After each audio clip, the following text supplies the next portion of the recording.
with Phil stumbling drunkenly out of his bed, preparing in his head all the things he's wanted to be said. 90 minutes for Phil to fill with so much time to kill, he promised chill, but all he does instead is beg and shill. The stream's online and straight away begins to wane, but all is fine as long as chat's benign and doesn't step out of line. His content's sound mature for all to enjoy, like fresh when you're, but I feel sure he ran through to feel so insecure. The money earned from yesterday was withdrawn and long gone, as Phil's spending impulse is always set to stay on. His supports us also slow and stays so low and fails to grow. You never know, the show may turn into an easy bingo. With TikTok across the board, we charge the word because the score can't be ignored. Just how much DSP makes us all feel so bored. To help us fight or sleep and try to keep alert to watch it creep, we play bingo while Phil will bitch on why is sheep are also cheap. While DSP is chasing green, we're seeing green across our screen as Phil's routine predictability rivals our soul machine. He's not burping, leaning, ban. It matters not if Andrew fanners chatters can't see if others make him feel less of a man. Takes a drink and slaps his leg before launching into a bike, pretending there for bills when truth is there to buy a wrestling JPEG. Talks about his shitty life of Claw's cat and fatty wife and all his strife while forgetting that tits done well and they were right. With drama he will react, but as an actor it's a fact as he rehearsed to be exact in how he felt he was attacked. Three streams nearly over and a win is in sight, with little white despite Phil's delight that tits were not light. We'll say alright, it is okay, and now it's time for Phil to play, but first he'll say that tits will help from being off the other day. And with those words we win again, it's never if but always when the game is won, and thanks to that we made it to the very end.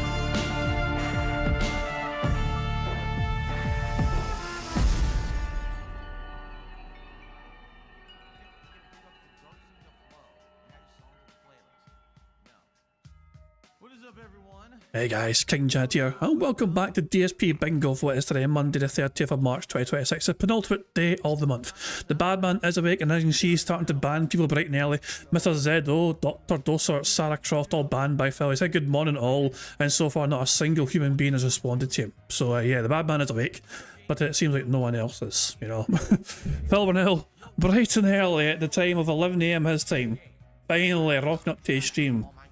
To start his day with banning people left, right, and fucking centre. So there we go. Alex Tracker Jacks is away. Hey, Phil finally has company in the stream. There we go. All this chat from before was hours ago.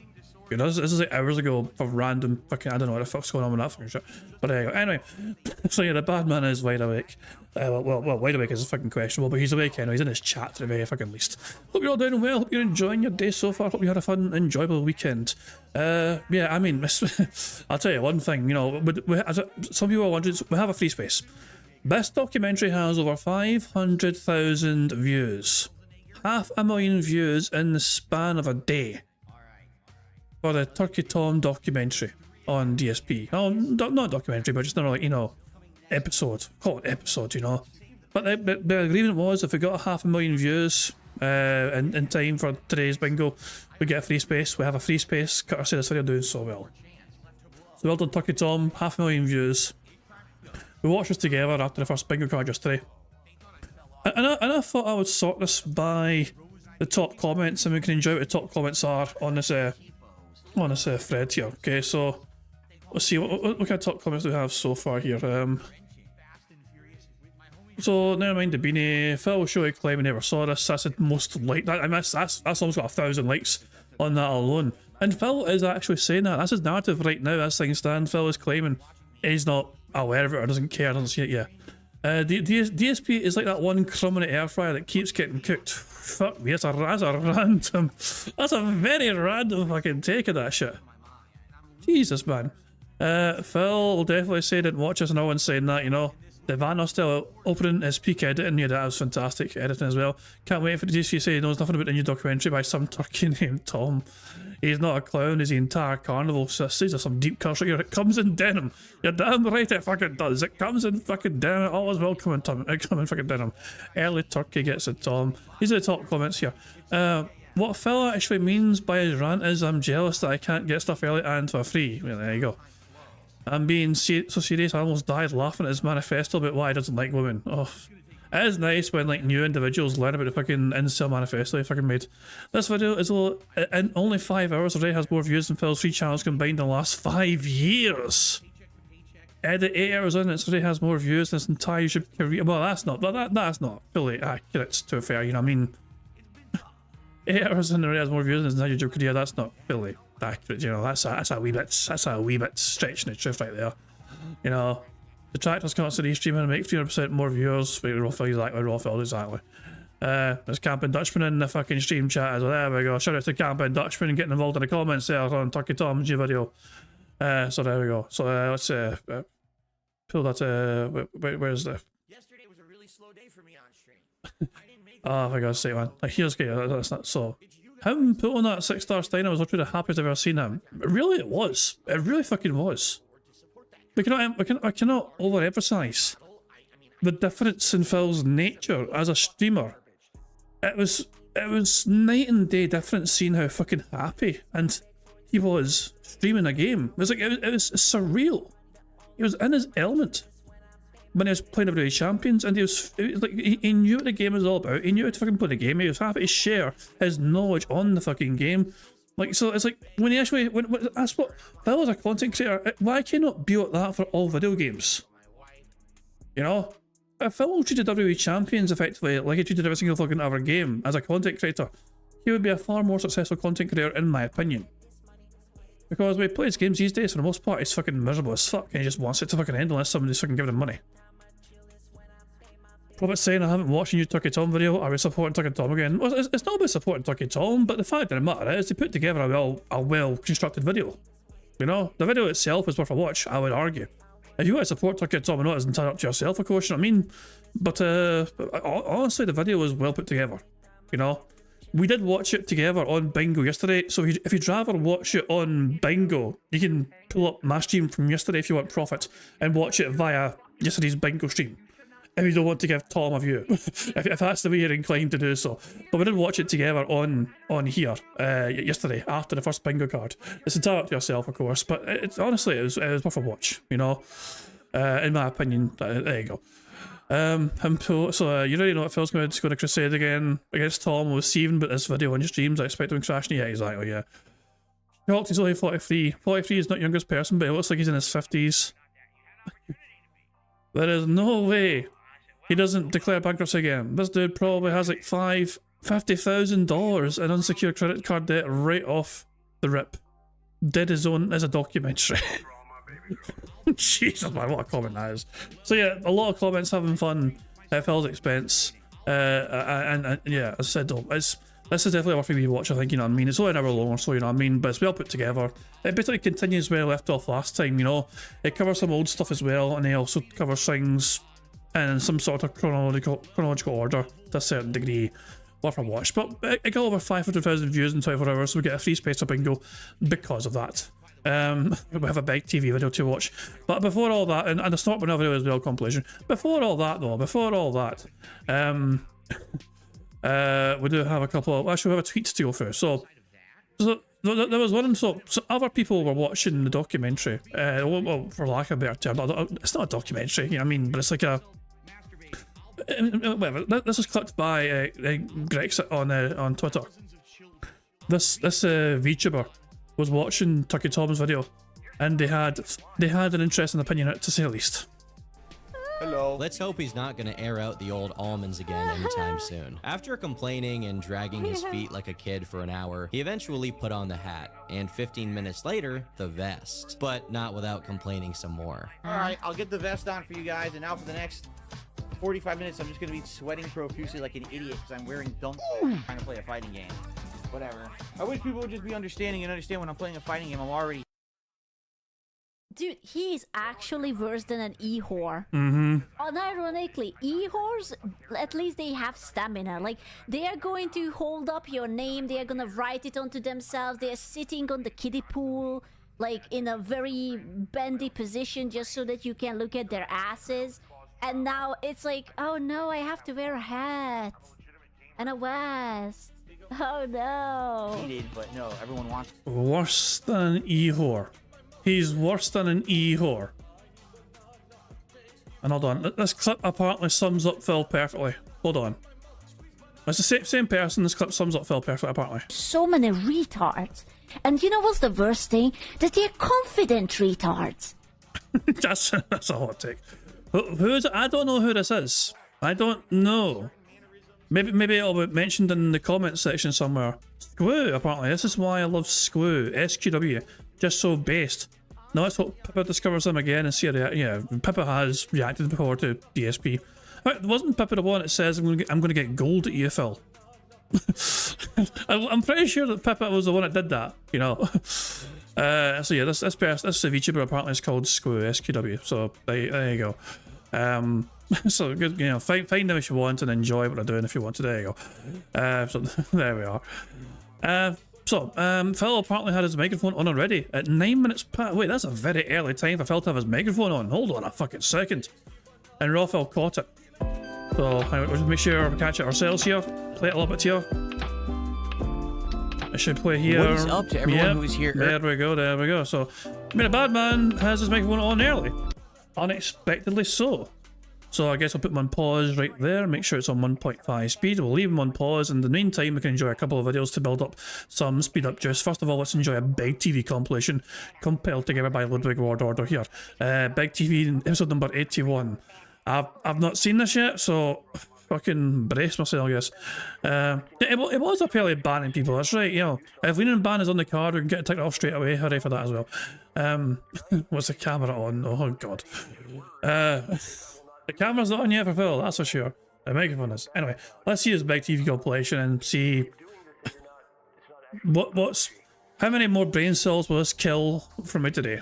This Friday on Beg TV, the donation saga continues. Hey guys, I really need your support, Snore. Episode 81's coming up, and I'm out here in the cold trying to keep the lights on. The king of the request, the sultan of the tip jar. Friday 9 p.m. This. Any help today? Okay, tips, subs, whatever you got. Bills keep piling up. It's not my fault. Just trying to get through the day. All right. Here you go, King. Catch this. A little something for you. Incoming! One, apart from you, wants to see that thing you made with AI. You better stop having fun, because I'm clearly not having fun, and I know no one else is. And Kat agrees. It's ridiculous. It goes all the way to the elevators, and everyone's wearing ski masks. I don't know what's going on. I just want to meet Bonnie. If I miss this appointment, it's on them, not me. I need this for content. I need that money. I really do. Hi, Max. Come on in. Finally. Hey, Bonnie, it's me, Phil. Big fan. In the case of 3-month-old Jerome, the DNA test results are in. You are not the father.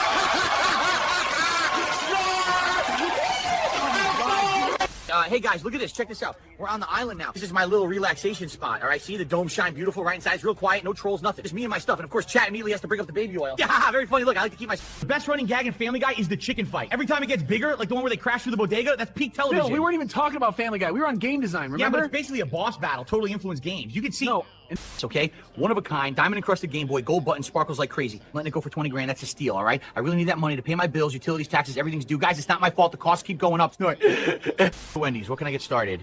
Hey man, I need 50 of the number E combos, the big bacon double order. 50? You're serious? That's a lot. All right, hold on. Total's $398.50. I hope you brought a big wallet. Card's ready, swipe it. Massive day. Check it. Flame grill sizzle in the midnight air. Whopper so royal, got sesame flair. Lettuce and tomato, pickle stacked tall. 2 beef patties heavy like a bankroll call. Need that money for the combo? Hit the link. Tip jar open while I want it. I want it. I want it. I want it. I want it. I want it. Oh, look at this. Look at this. They just announced it. Oh my god. The Muscle Master Sweat Edition leverless fight board. It's got the oily champ right on the top panel. $300. I mean, it's a lot. But if I get this, I'm finally gonna be good at fighters. I'm telling you, it shows up on my desk. I'm leveling up. No more scrub fill, tournament fill, trophy raising, Muscle Master fill. This stick is the key. I'm finally gonna be good at fighting games. I can feel it in my sweat. Thank you. Thank you. You're all gonna witness the glow up. Okay, listen up. It's just water, all right? I can have water on stream. You guys are ridiculous. Stop spamming your dumb jokes. You think you're funny? You think I don't? You know what? Fine. Fantastic. Broke my setup because of you clowns. This is your fault. Chat literally made me do it. Hope you're proud. Forget it. I'm done. Done with the game. Done with all of it. Nobody appreciates the grind anyway. So I'm cashing out. Heading into the woods. Off the grid. This thing, I don't even need it. Goodbye, phone. Snort. Look at this shelter. Built it in like 10 minutes. Natural talent. If anybody wants to tip me sticks or something, feel free. Straight from the stream. Tastes better than bottled. Ow! Hear that echo? That's the forest hitting the like button. Snort. Boom, boom. Chest drums engage. Fire approves. Moon drop a prime if you're vibing. Ow! Yeah, the night can't mod me and the algorithm can't find me. King of the tree signing off. Okay, there's no way that Phil would survive. He is a bit of a cockroach on the internet, but in the wild he'd be dead for a fucking day. Phil apparently is hinting that a new fight stick as a Victrix is broke. What, live DSP is? I'm gonna check my shit. Oh god's sake, no way. He did poo-poo the idea of remember he was hinting at getting that new. He was interested in a new joystick, but it wasn't a joystick. It was like a button. It was just like a. It was a different sort of controller, but it's one he's not used to. But it's what the pros use apparently. You know what I mean? But it'd take him a while to learn it. And he was definitely toying with the idea of getting that or begging for that. But the fact of the matter is he was put off it because by the time he was actually learning how to use it, he doesn't think it'll get him money. Yeah. so yeah. The hitbox, that's what it was, the hitbox. But yeah. I was hoping he would get it because it would have actually fucking tanked this fucking channel for a while. But sadly, it seems like somebody told him that was going to happen, so he decided not to do it, which is a shame, but there you go. Phil just had to stay being bad at video games, I guess. Anyway, that was another bit of a brain rot from Ludwig, Ward Order, and various other individuals. Christ alive. Okay, we have a Snort Banal compilation to enjoy, and after that we can then begin the bingo. So let's see what Snort Banal got cooking for us today. Title of this compilation is "Everything is Better Than Ever." He shouted the psychotic crashing out due to a new documentary. Okay, motherfucker, there you go. Oh, I didn't realise species in the hitbox. You couldn't get into it, but a lot of the pros are using it. I guess it's something that takes time just to basically learn, you know what I mean? Like, it's like, you tried it yourself, it wasn't for you, you're more used to doing it another way, effectively, you know what I mean? But I guess it's one of those things, once you get into the rhythm of it, you know, once you get used to something, it'll slowly become second nature, I guess, just in a manner of speaking, just like everything, really, you know? So, anyway, let's see what it's not been all competitions like. Also, we managed to play some bigger stuff. We managed to avoid a whole lot of the podcasts today, though, because we got a full house and we just pieced the fuck out and said, fuck that shit, we're out. And we just watched Tucky Tom video instead. So let's see what we missed out on yesterday. This is how to play the game!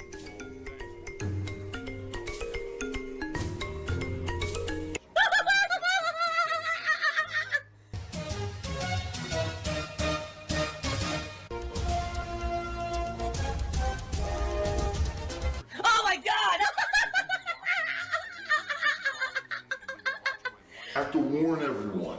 Warning. What you may see right now is going to be absolutely disgusting. Sound good? Sounds good to me. They said for your work ethic. Ray Sean, thank you. An incredibly generous $100 super chat out of... It was actually a $99.99 super chat, you know, if you're going to, I mean, Phil has been very generous and rounded up a fucking penny, you know, but there we go. Of nowhere. Is it a whale? It is a whale, because it has those whale-like teeth that filter things. It looks like cones. He's got a big old eyeball. I always get this weird feeling that I'm on an eternal downfall right now. Things are just going so poorly for me right now. I can't cope or deal with it. Things are horrible. This is what I fucking love to fucking point out here. Phil has claimed he's received big contributions before, $50 tips and $100 tips from and on. His reaction is nothing.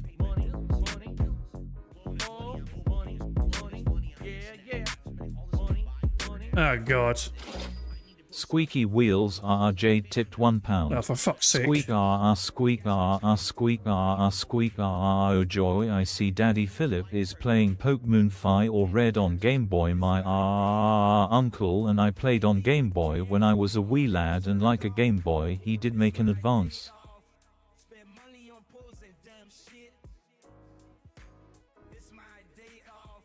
Jade, you've got one rule today, Jade, okay? You show the fuck up, get Phil to say hi to you, then you fuck the fuck off again. Thanks, Jade. Never mind your uncle making advances on your Pokemon Fire Go advance. Good. It was a bit of a forced pun, you know what I mean? But at the same time, Jade, know your role and just fucking show up, get us a free space, and then bugger off again. But thanks for the tip. But this clip right here, look, I'm trying to, if Jade wins marbles again, I'm trying to think of a rule. If Jade wins marbles, what do we do? And my thought process was, if Jade wins marbles, the bottom placed marble wins. So if Jade wins in future another marble race, then we flip the table on its head entirely, and the bottom placed marble will be the winner. I think that's probably a fair way to go about doing things in future. Should Jade ever win another fucking marble race, we just flip the table upside down, go to the very bottom of the table, and we see who the bottom place marble is and declare them the fucking winner to prevent Jade from fucking winning. Because whenever Jade wins anything, it does turn the world upside down because Jade is not fucking meant to win. Alright? So there we go. So in future, when Jade wins, the last place becomes first place, alright? There we go. But again, this is what I'm going back to the yesterday's stuff here. When Phil receives random, like, you know, I've received an anonymous $50 tip, and his reaction doesn't change one fucking bit. And it's the same for like $100 tip from anonymous source, give me $100 tip, and his face doesn't change, the reaction doesn't change, absolutely fucking no change whatsoever in his demeanor, you know what I mean? And yet, when he gets this tip here, this $99.99 super chat, all of a sudden his demeanor changes entirely. Because it's like he's actually received a real contribution, as opposed to the fake ones he's making up on stream to try and pretend he's more popular than he actually is. Things are just going so poorly for me right now. I can't cope or deal with it. Things are horrible.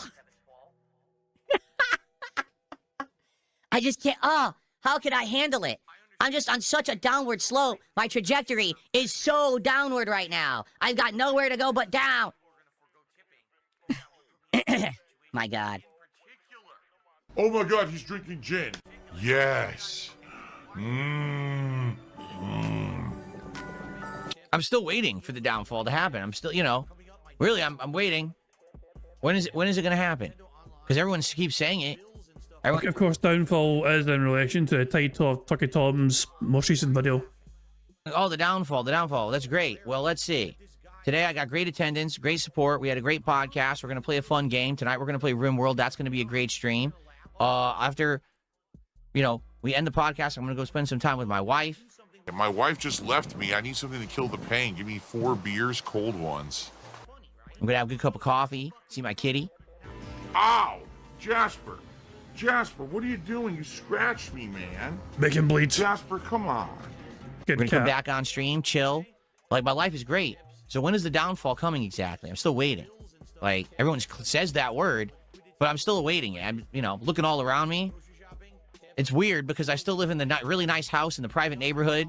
I have the best studio setup I've ever had. It's insanely professional, high-end equipment I'm surrounded by. I get to play whatever games I want for a living.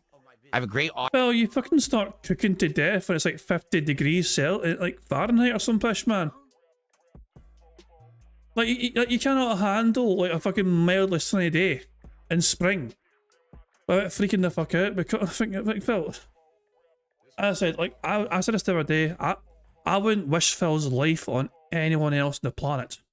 It seems like a miserable fucking existence. Audience who support me, I'm waiting, like, when is this downfall occurring? Because everyone uses the word to basically get people to watch garbage, but there's never happened. I'm still waiting. End the podcast with positivity, shall we? But let's think about the last couple of years for me, okay? You mean the last couple of years where you pretended to be friends with Kino Casino and you claimed it was a snaking operation to get money from them? That sounds very fucking positive.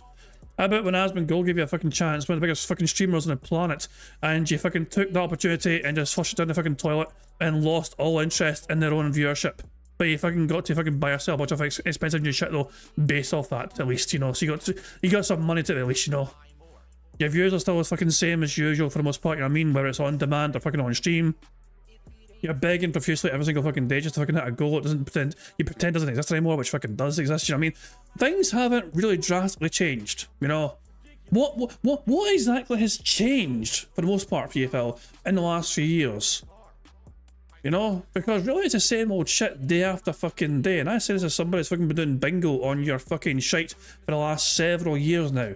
It really is the same old tired fucking shit day after fucking day. What has happened to me in the last couple of years? All right, let's see. I lost a ton of weight. Scared the fuck at me? Shout out to muscle atrophy, I guess. I've actually become healthy and muscular. Excuse me? I mean, are you trying to fucking, are you talking to fucking Super Blind Man from the grave?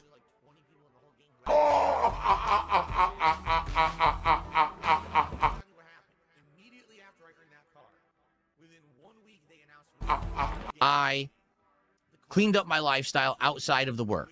Okay. What do you mean cleaned up your lifestyle? What the fuck's that meant to mean? Are you implying that your fucking lifestyle was very unclean and messy as all fuck? Okay, I really did. My lifestyle has become much better. My relationship with my wife is great. My life outside of the streams is absolutely great. You have no fucking friends, and Cat still hasn't had a fucking honeymoon. If you are doing so fucking amazingly well, why does Cat still have to fucking work a job? Why can't Cat just stay at home and fucking ride off the success of your fucking most successful ever fucking shit you've ever done? The video I pressed had no sound. Oh, okay, I see. Hold on just a second. Okay. I know why that happened. That's my bad. That's my fucking bad. It'll work next time, don't worry. I mean, thankfully, I assume you know what the fucking sound will be, don't worry, but yeah. I'm sorry, I'll fix now, that's fixed now. But yeah, what was I fucking saying? But yeah, like Phil, if Phil is so massively successful, and he's been more successful now than he's ever fucking been in his fucking life, then why can't Kat just quit a fucking job and just...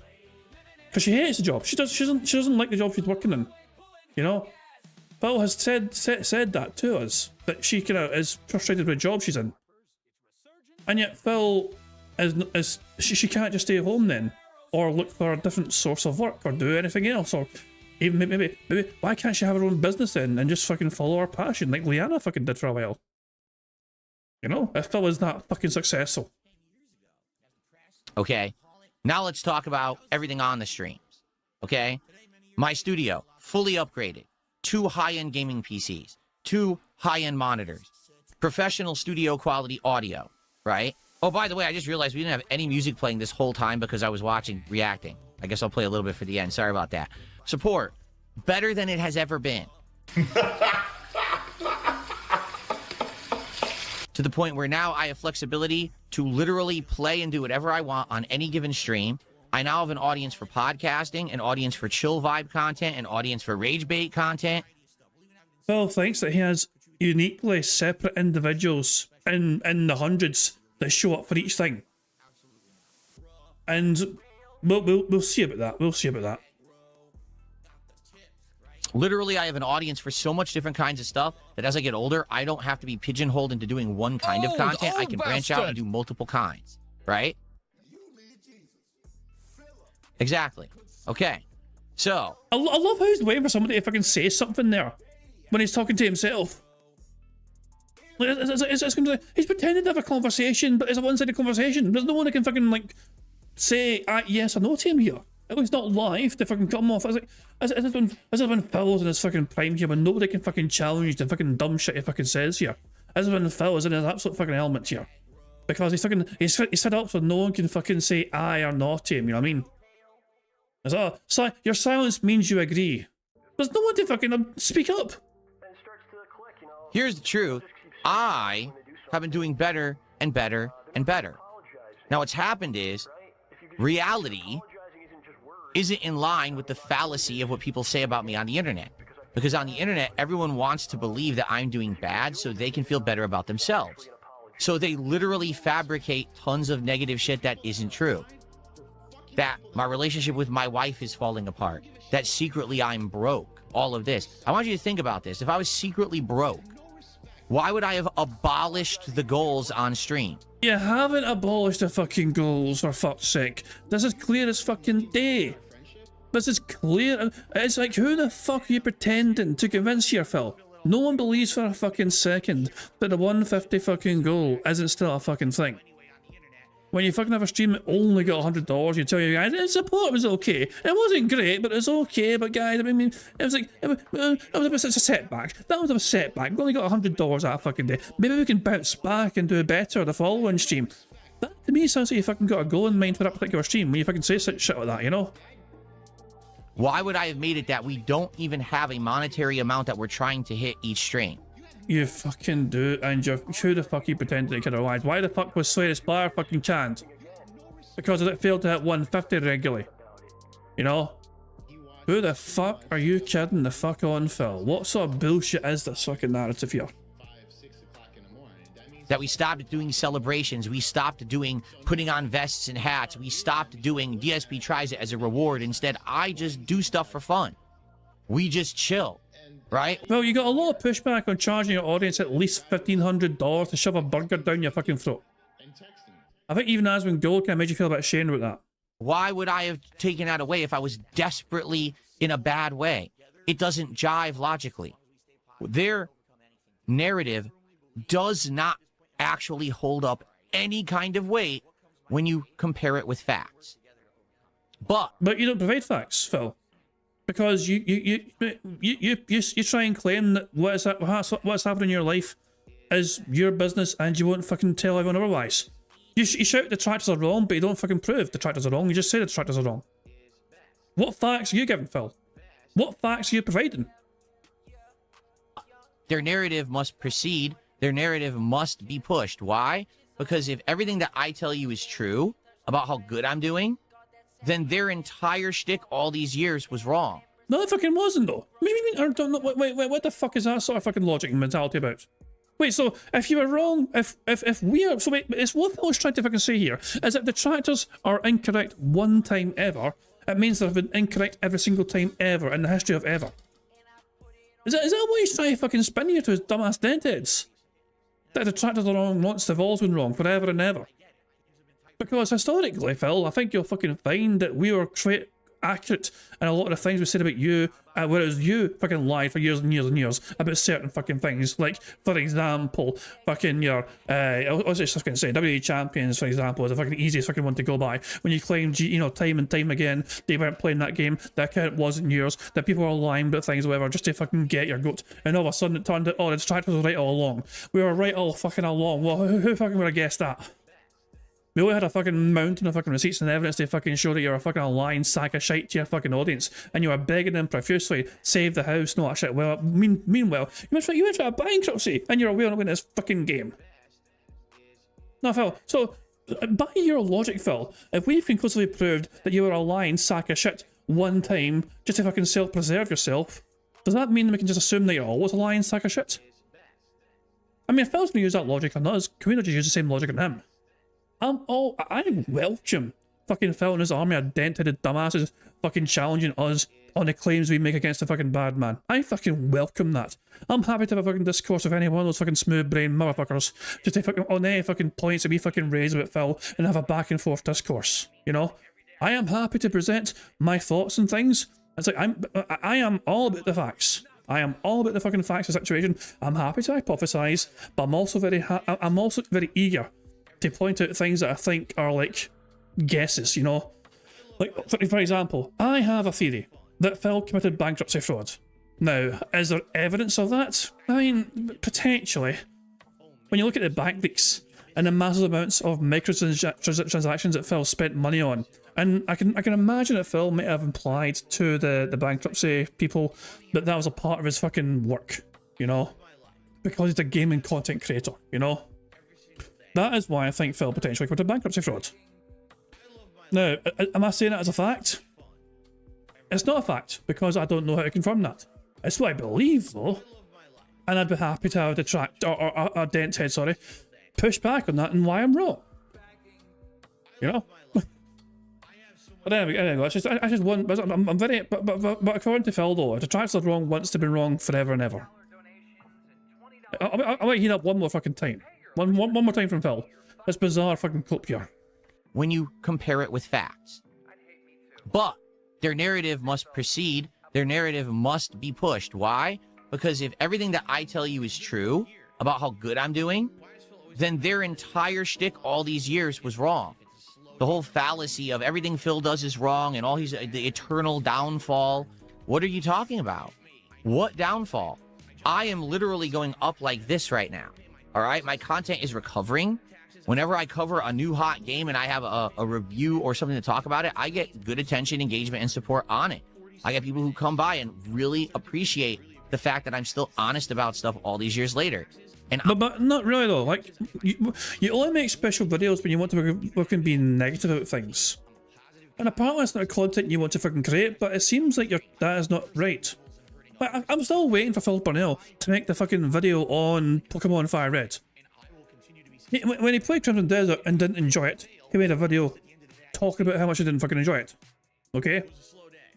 When he's like whatever games, you know, I mean, it's whatever games that he perceives as a bad game, he will not waste his fucking time on making a special standalone video and saying game bad with some sort of clickbait title and thumbnail to try and attract attention and views. It doesn't do this whatsoever for games he likes though. You notice that? He's not fucking done a video yet, no standalone video for Dragon Quest 7. No standalone fucking video for what else is there, you know what I mean? Like fucking Pokemon Fire Red. No standalone video for RimWorld, you know? You have the clip of Frieza saying you just repeat things you just heard. Well, I have this. I don't know if it's the same thing. God, it's like you just use words you hear randomly to try and sound smarter. That's the best I can do for you. Cool, but I can't do any better than that, you know? But there you go. You get what I'm saying though? Like Phil, to me, he claims he's not a fucking misery broker, but he gets attention on his channel sometimes, usually by being negative. I am not beholden to any sponsors. I am not beholden to any companies or any streaming service or anything. I can say and do whatever I want. I'm good. So yeah, it is. It's a cult. It's 100%. This is a cult, right? Cults, actual cults, and people actually supporting them financially and stuff like that's nuts. That's crazy. I am in the best position I have been in many, many years. Really, everything has gotten so much better for me over these last 3 years. I love it. Everything has improved dramatically. I'm no longer nervous day to day about, oh my God, how am I going to afford this? How am I going to make do with this? You know, it's and part of that is probably because instead of accepting $50 a day as the bare minimum, you've made that clear to your audience it's unacceptable. Phil Burnell used to get by on $50 streams. That was the bare minimum acceptable level for him to fucking receive money. $50 a stream. But this is back in the time when he had free goals. $50, $100, $150.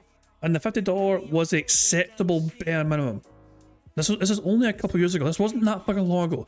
Where Phil was saying $50 per stream is acceptable barely, but he wanted to do better. You know what I mean? $100 was basically what he would prefer. $150 was like the cherry on top. I actually think Phil used that term to describe the 150 mark before. The 150 is like the cherry on top, you know. But that has changed. That has changed since a year or two ago to now saying that 150 basically must be hit. And if it doesn't get hit, then Phil was going to tell his audience, guys, we need to get back on track. So it's like, so it makes you wonder, is Phil's livelihood, is Phil's lifestyle growing so much that he needs to spend a lot more than usual? Or is it just a case that his lifestyle, maybe his living situation is still effectively the same, but he's just trying to imply that he needs more, so he has more. You know? And that's the thing, he's always going to want more. He is always forever and ever and ever going to want more and ask for more. And so why the begging? Because the more he begs, the more he gets, effectively. That's it. The more he asks, the more he gets.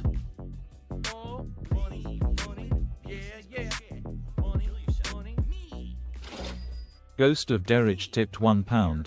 Phil's content is hot like my cheese grater and foreskin when I pull up on the hub on those late nights. You nasty ass bastard, for fuck's sake. Ah, for God's sake.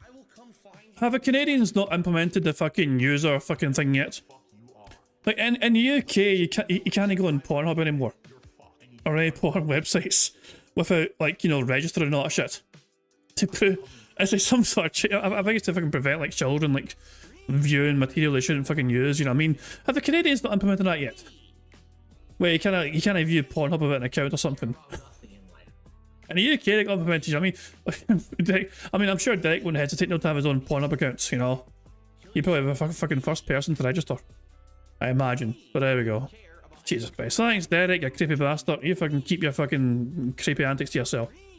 Oh, hell.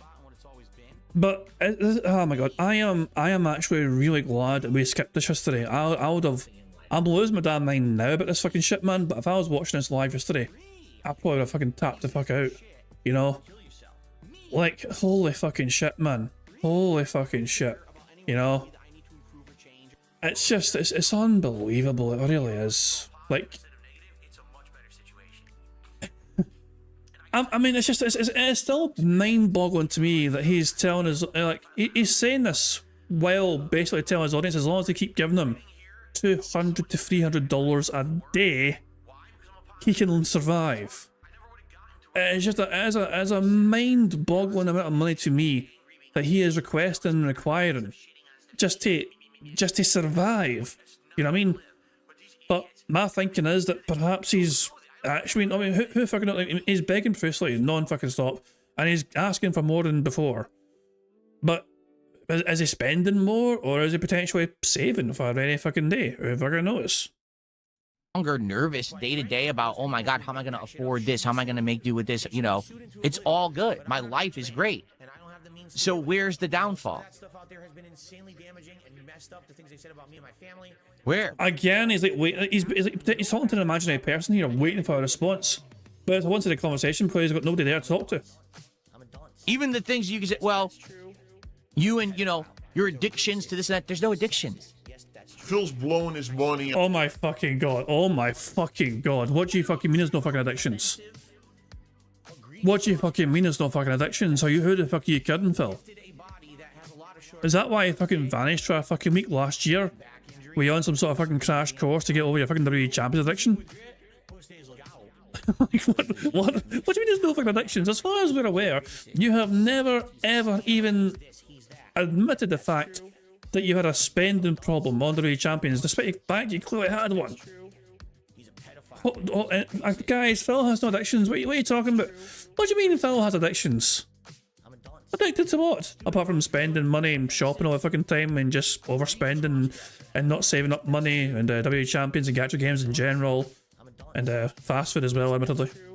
On DoorDash, Phil's blowing his money on mobile games. Phil's blowing his money on gin. That's where my money goes every fucking month. Even if there might have been missteps in the past and there might have been problems that I had, they're all gone. I mean, I'll believe it when I fucking see it. Missteps in the past. Like, you know, like spending like, you know, maybe $100,000 on WWE Champions is a misstep. Imagine that.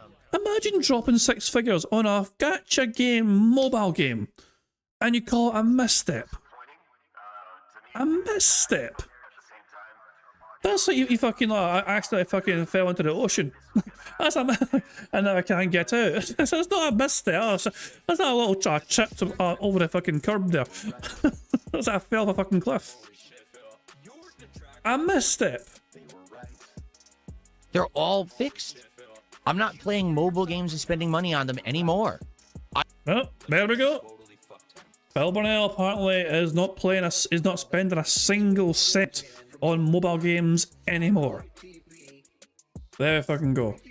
And yeah, I mean, I was down. I was definitely fucking putting a low figure on a low figure. But yeah, keep in mind that our estimates we have before, based on what Gamebox has said as well in the past, whatever, we only had data from like 2019 to like 2020 and whatever shit.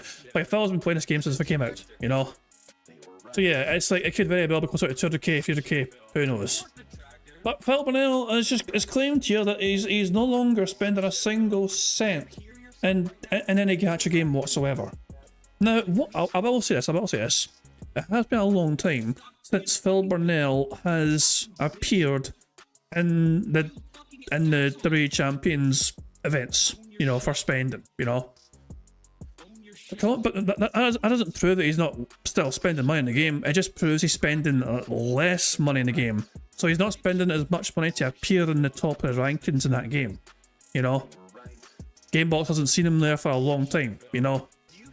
So my logic was that he's probably playing the game but spending less than usual, which is a good sign. Admittedly, for somebody who's got a problem with the fucking game, somebody's got an addiction to the game, if he's actually fucking downsizing his fucking whaling, that's a good thing.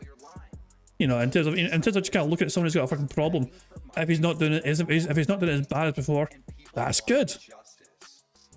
I'm not having an unhealthy lifestyle behind the scenes anymore. I've listened to feedback and branched out and did a variety of content. Just because you can't deal with that and you can't cope with it, so you lie about it, doesn't mean that what I say isn't true. It just means you are miserable. You can't stand the fact that DSP has done the right things to improve his life, and it drives you nuts. So you lie about it constantly, and you make clips over here that are not representative of reality. But Phil, in that respect, are you implying that we were right when we said that your life was fucking terrible before? It kind of seems like you're admitting that we were correct from what we said in the past few years ago, you know. But you said we were wrong back then, but it seems like you're admitting we're right now. That's the impression I'm getting anyway. It seems like Phil's admitting we were right without saying we were right back then. Okay? But Phil, as you are a serial liar, it really is hard to take your word as factual. You know, you have lied time and time again, due to self-preservation, and you're desperate to try and maintain some sort of image to the world that, you know, oh, I'm not suffering, guys. I'm not poor. Don't believe the lies. I'm not poor. I'm rich as fuck. You are desperate to present to the world this image to people, and it's like, well, it doesn't seem to correlate. I mean, as I said, successful human beings, especially financially successful human beings, wouldn't beg like crazy every single fucking day on the internet for money. Successful human beings would just get that money given to them regardless whether they ask for it or not. You know? But the fact that you have to... But it's like, if you tell yourself that if you didn't ask for money, you'd go out of business, it makes me wonder what's the fucking point in the games. What is the point of doing anything on stream if you don't get anything without asking for it? You know? And also, I'd love Phil to try and answer this question as well. Here's a question I'd love him to try and answer. How much money does he think he would get from his audience per day if he never had to ask for it? You know? I would love him to honestly attempt to try and answer that question. You know what I mean? Because it means you'd have to admit then that, you know, to get... It was like, going by what he told Asmon Gold. Remember, he lied to Asmon Gold and claimed he only got $30 for his experiment of not asking for money for the whole day, which was a downright lie. Phil got $150 for the whole day without asking for a single penny, which is a good return. $150 in a whole day without asking for a penny is a fantastic return. But Phil then lied to Asmon Gold and said he only got $30 for not asking for it, you know? Well, Phil's basically admitting that if he doesn't ask, he doesn't get, which means that it's basically, it's like, it's not really his gameplay or his theme or his content, it's just basically him begging. I don't know, I wouldn't be able to do what Phil does. I couldn't look myself in the mirror. Like, I felt fucking embarrassed about having to do the GoFundMe for my dog. You know what I mean? And B. Jackson's in a fantastic place now, you know what I mean? He's reacting well to the treatments for the Addison's disease. He's back to his usual self. It was very touch and go, and you guys were incredible for how you responded to that, you know? And I'm gonna be forever grateful to that, you know? But at the same time, I still feel... I hate having to fucking put myself in a situation where I have to, like, ask that. I think most people would feel ashamed to have to, like, say... I mean, I was like, it was just saying, guys, please. It's like you're outright asking for money to help with a situation. You know what I mean? And for me, I feel... I do feel... It's like, cause it's not how I was raised. I don't want to, like, think that's a normal thing to have to do. You know what I mean? But if I feel he's made it normal for himself, and he's convinced himself there's nothing wrong with it, and he has no shame in doing what he does. I know, I'd feel ashamed if I had to act like he did on the internet. Ever. You know what I mean? And he's doing it every fucking day, with a straight fucking face, thinking it's the normal thing to do. And you make documentaries over here that say it's the downfall, and you do nonsensical garbage content every day. It doesn't affect me. I'm immune to you. In fact, I succeed in spite of you. Do you understand? The fact that every day I'm here still winning, even though you are a loser who has to lie, that says something. In fact, it speaks volumes. So I'm doing great. Where on earth is there a downfall? I'd love to hear it. Like, there's never a justification. It's always the same memes, the same regurgitation of the same bullshit. No one can live with the reality that I'm doing great and you're miserable because I proved you wrong. The distinct choices I've made in the last couple of years, the casino arc, the interview with Asmongold, it was all by design, and it's all worked out very strategically well for me and my family and my business, and I'm doing good. And but as I'm saying, you're basically admitting that you pretended to be friends for financial gain. How the hell can anyone feel any sense of fucking pride in saying they pretend to be friends with other people on the internet for financial benefit? How does that make you look like and seem like a fucking good person?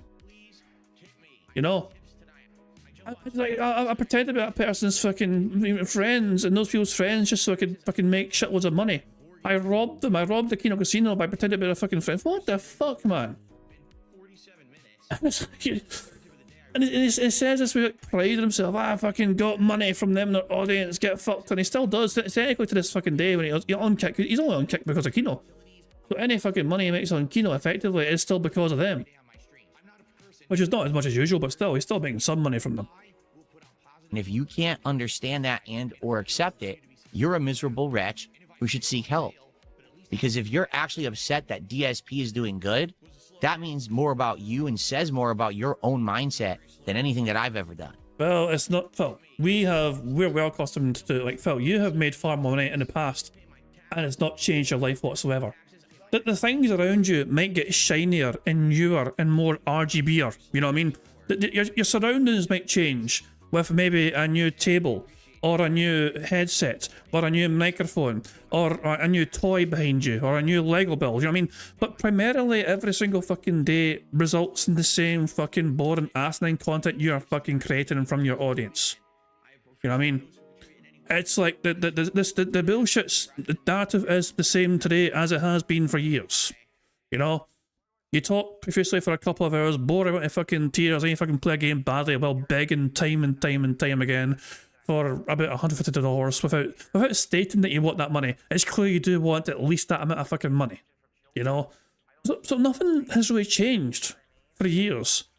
And if there's one thing that we have learned as detractors over the years, it is that no matter how much fucking money is given to you in a single fucking day, the following day, you're gonna fucking pretend that money didn't exist, it didn't fucking happen, and if you get a slow day the following day, you will freak the fuck out about it.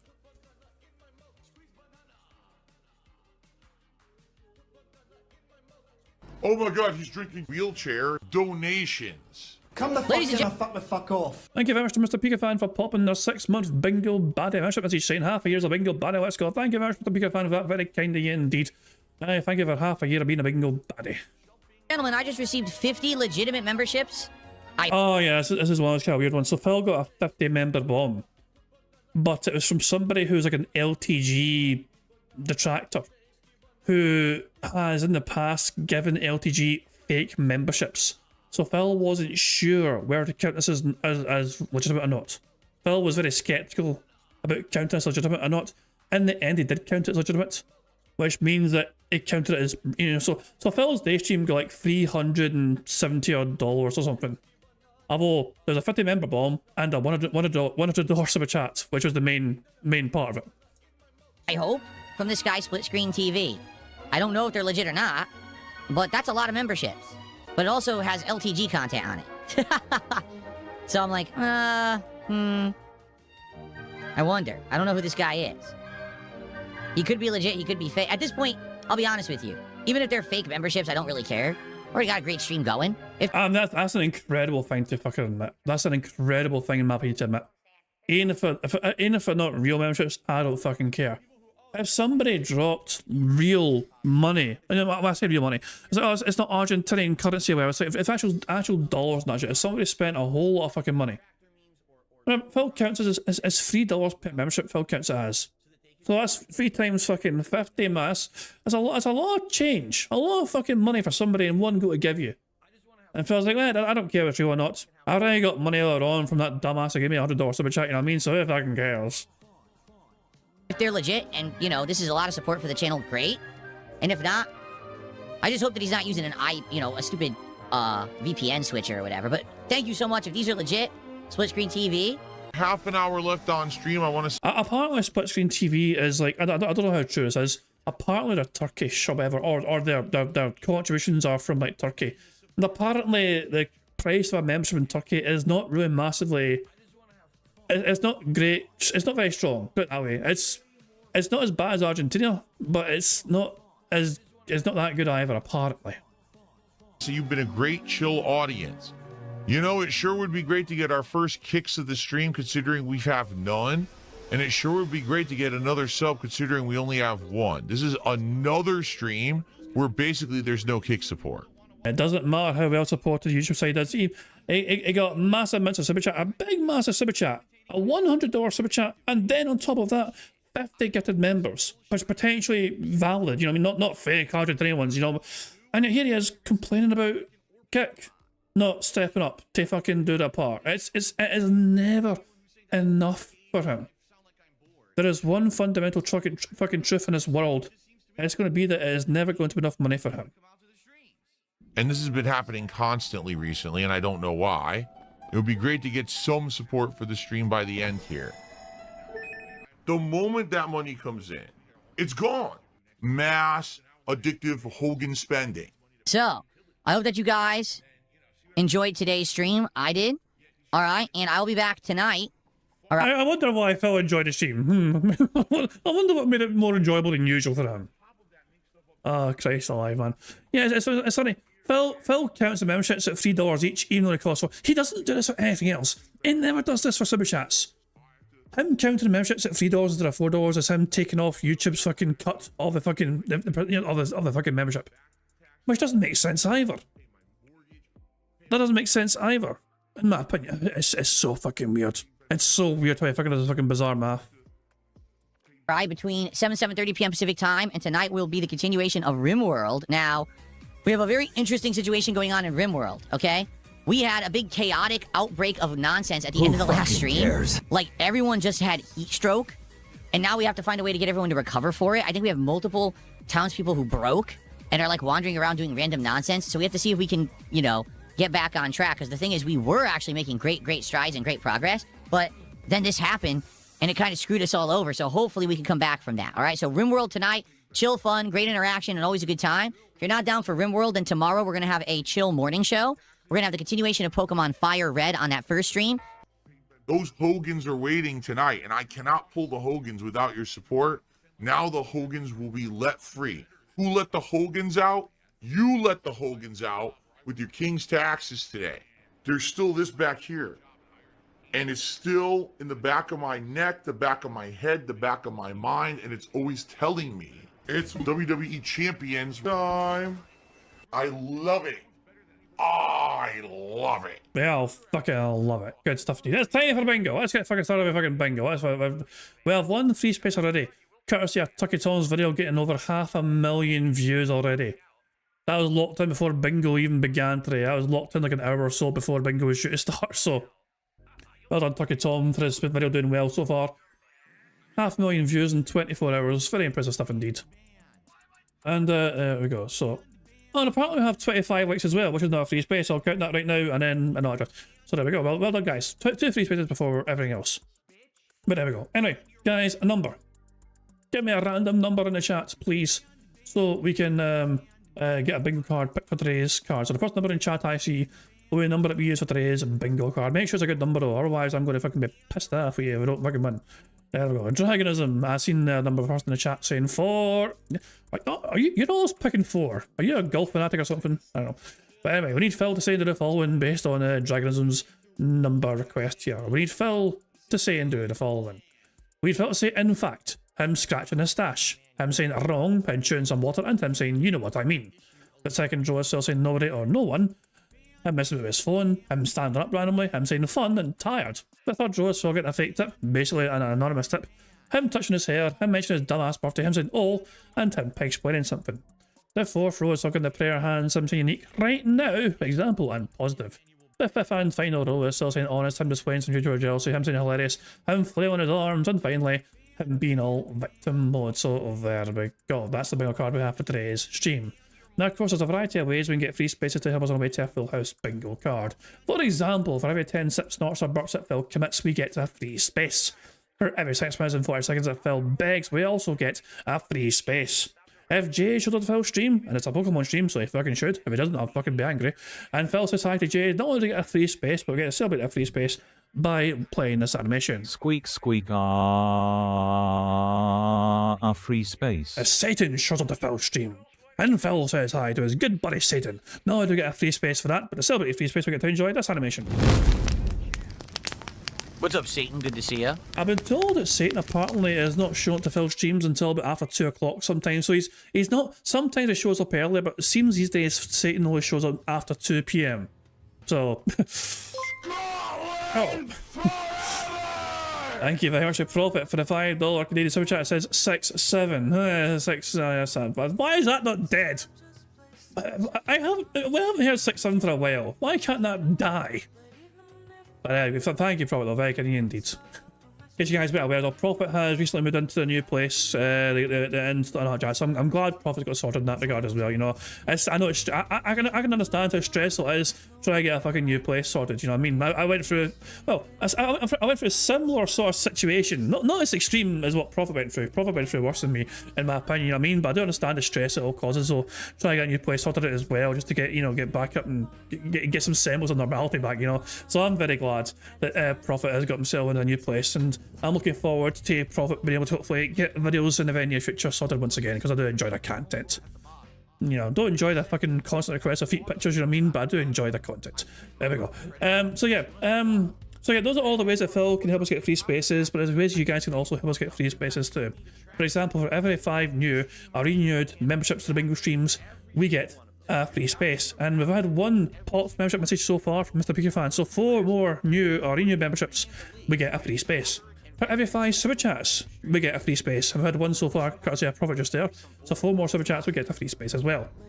For every £5 in tips, we get a free space. I've had 2 tips so far at £2, so £3 more in tips, we get a free space as well. And of course, liking the stream is the best way to get free spaces. 25 likes is 1 free space, 50 likes is 2 free spaces, 75 likes is 3 more free spaces, and 100 likes with 4 free spaces. We have 25 likes already, which I've added a free space already. And to celebrate getting a free space on the Bingo board, for getting all you guys like the stream, we get to enjoy an animation. So what do we do? Do we do trumpets? Do we do bananas? Or do we do bubbles? I think we'll do trumpets, so we can see AI ball fill.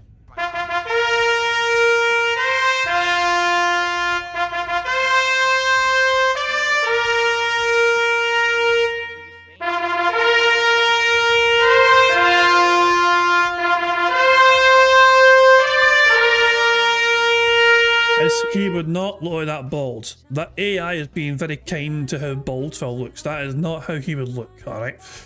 Sunny has warned us all here, saying Broside Phil has been activated and Takazo is documenting it in Steam screenshot. Ah, for fuck's sake. Let me have a look. Let me have a look. Oh, for fuck's sake. No. No, for God's sake. Well, hold on. We got this. Okay, and then we got this. And then we got this. God help us all. Oh, hell. Oh, you guys can't see, sorry, my bad, hold on. Why did that not open? Hold on. Why did that not open? Hold on, wait, why? You're meant to, what? For God's sake, hold on. I don't know why it opened in a new window. It was meant to open in this Chrome tab, you know, and it didn't fucking do it for some fucking reason. It opened up a brand new tab instead. So this is the first one here, so hold on, we got this first one here. This is okay, this is nothing wrong with that, it's just I'm being all confused as fuck, which is normal. So there we go. So we got this one, and then this one. And then we have this one. Oh, for God's sake.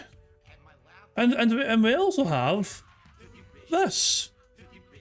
With Phil claiming that he's having problems buttoning his shirt. It's either too small, or he's got more muscular, or he got fat, or whatever. Jesus, man. But yeah, so basically we're in for a rough time today with Phil being all flexing modes, you know.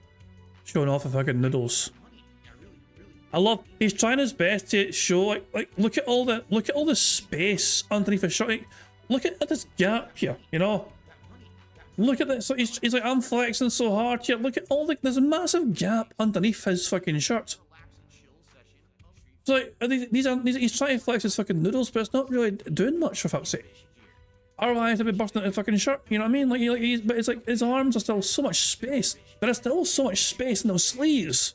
You know what I'm saying? On this side as well, there's still so much space in the sleeves. But the neck button can't be buttoned. It's probably because he ate fucking 4 burgers a couple weeks ago and fucking DSP tries it. Oh hell. Did I see Tevin's thumbnail? No, I didn't. I did not see Tevin's thumbnail. Give me a second, actually, I can maybe check that out. 2 seconds. So let's just hold on. Let's just pop up here. Let's see. Where's Tevin? Oh, subscriptions here. I do have Tevin on as a subscriber. So hold on, as a subscription. Where are you? There he is there. So this is the thumbnail here. So hold on. I don't, damn it, if I go over it fucking goes all weird. There you go. That is Tevin's thumbnail. DC tries it being a Pokemon Master Part 3 Misty's Revenge. This is Leanna. Leader Leanna would like to battle. Oh, that's savage. That's savage as fuck. Oh, hell, man. So that's Tevin's thumbnail for you right there. Ah, Christ alive. Okay, let's, so let's get back to the bingo, shall we? Let's get back to where we are. So, anyway, where were we? Oh, yeah. So, yeah. Liking the stream gets us free spaces as well. You guys are responsible for some ways we can get free spaces, but the rest of it is controlled by Phil and his bizarre body functions, as well as some begging little bitch that he is. So there we go. There is some more things to cover, of course, but I'm going to AI, Marble, Phil, but I'll pick it all for us. Alright, fucking now. Take it away. Hello, AI Phil here in the digital flesh for Bingo Baddies Marbles game. By entering the exclamation point marbles in chat, or scroll down the description in the video to get the link to enter. At the end of each month, a first, second, and third prize winner will win a cash prize. Now, if we get a full house on the bingo card, marbles will run to determine a winner for that day and will win a prize on the wheel, which could be used for future games. It's just that easy. There you go. If you haven't yet got your comment locked and secured, make sure you fucking do it before the end of the stream. Because if we do get a full house, we do a marble race afterwards to celebrate getting a full house. So there we go. And as Steve notes out, Misty is not Asian, and that is all. There we go. Oh, yeah. That'll never not be funny to me. The fact that he fucking did that. Although, well, it wasn't not attention, wasn't it? Attention. Pandalia is not Asian, that is all. I think that's what it was. Hold on, hold on. There's a screenshot. There's a screenshot there just somewhere. All this fucking thing. Hold on. 2 seconds here. I want to see if I can find this thing. Where's the screenshot here? I'm trying to find it right now. Hold on.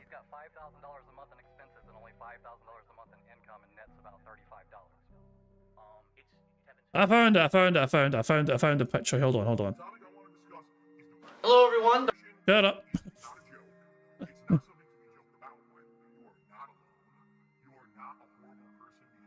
Ah, come on. I thought, hold on. Wait a second, yeah. Can I hold on? 2 seconds. So there we go. I found it. Well, hold on a second, yeah.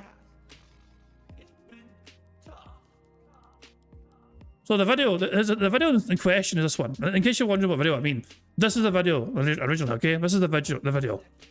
Now, the video sadly doesn't have any annotations in it, but originally back in the day, it did have annotations. It was a special note. It wasn't just a note, it was a special note.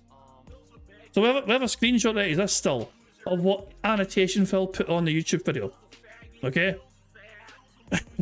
Special note. Pandalia is not Asian. That is all. This is not the tractor made. This was from Phil's own channel on a video he put up, and he felt compelled to add this fucking annotation to the video. It was a special note. Pandalia is not Asian. That is all. Jesus, man. It'll never not be funny, you know. Oh, it's fantastic, you know. And in case people have never seen the fucking... Right, Phil made this video to celebrate... I mean, I don't know. Does this still exist? Wait, Phil nuked it? Did Phil nuke a fucking video? As an archived version of his deleted video of DSP and Panel's special Valentine's announcement, I didn't realise that Phil nuked a fucking video. Holy shit. So, and 137, actually, this archive serves a purpose because it's gone. Yeah. Shit. This is Phil's Valentine's Day announcement from way back in 2012. 14 years ago. Yeah. Okay, let's just watch it just for the sake of, you know, why Hello, not? everyone. Darkside Phil here, and with me today is my beautiful girlfriend, Leanna, who also is known as Panda Lee on YouTube. Okay, that delay. Why was he acting like he fucking forgot our name? the fucking stall between saying her name. Like, is my beautiful girlfriend, Leanna, who also is known as Panda Lee on YouTube. And we just wanted to make a quick video. As you know, I've been spending the weekend with her because, you know, I was going to be busy on Valentine's Day. So we wanted to make a special video just to say Happy Valentine's Day to everyone out there who, you know, gets to spend it with a significant other. If not, play video games, I guess. Yep. But, yeah, so if you haven't noticed, well, first of all, a lot of people are asking what she looks like. And she says, I'm not shy, you know, I'd be willing to jump on a video, so that's why one of the reasons we're doing this. But the other reason is there's a playthrough up right now of Ratchet and Clank All for One, which we did a lot of gaming today together. It's really good. And yeah, it's funny, you know, and we're enjoying it. And I want to explain to everyone how it works. Now, Leanna doesn't live in Connecticut, so I only get to see her maybe about once a month. So when we do get a chance to be together, we're going to play through that game as much as we can. I'm not even sure how long that game is, so we may beat it, say, next month when we get to play it, or it might be really long. I don't even know. But, so yeah, the playthrough is what it is right now. That's going to be where it ends for now. But then next month, when we get to spend time together again, that's when it's going to continue. And, I guess that's pretty much it. Right now, there's nothing on your YouTube channel, right? No, nothing. So eventually, maybe there will be something, and if there is, then we'll obviously tell everyone about it. But right now, there's nothing on it, so there's no reason to go nuts searching for it or whatever. So that's pretty much it. Again, happy Valentine's Day to everyone. And anything else you wanted to say before we say goodbye? Hi. All right, so that's it. Thanks a lot. I'll see you guys on Tuesday for new footage, Twisted Metal, and Mass Effect 3 demo, and some other stuff coming out this week, like UFC Undisputed 3, and I also believe Alan Wake is supposed to come out this week, which I didn't even realize. So, all right, so I'll see you guys then. Again, have a safe and happy Valentine's Day, and I'll see you for new footage on Tuesday. Jesus fucking Christ. Richard's asked me to remind people of their ages here. Leanna was 18 and a half, I think. At this point in time, she was 18. At the time this video was made, she was 18 years old and 3 or 6 months. And if that makes sense. So she was just over 18, you know, when this was made. And Phil, well, if he uploaded this on 2012, how old was Phil at the time? Okay, hold on, let me do some quick math here. Phil is going to be 44 in a month's time. And actually in a week's time. So Phil, this is 14 years ago, so Phil was like 29. He was 29 years old. Leanna was 18, barely, and Phil was 29. There you go. So, yeah. Make of that what you will. Make of that what you will. Oh, there we go. Thanks to Anne for having this mirrored fucking video.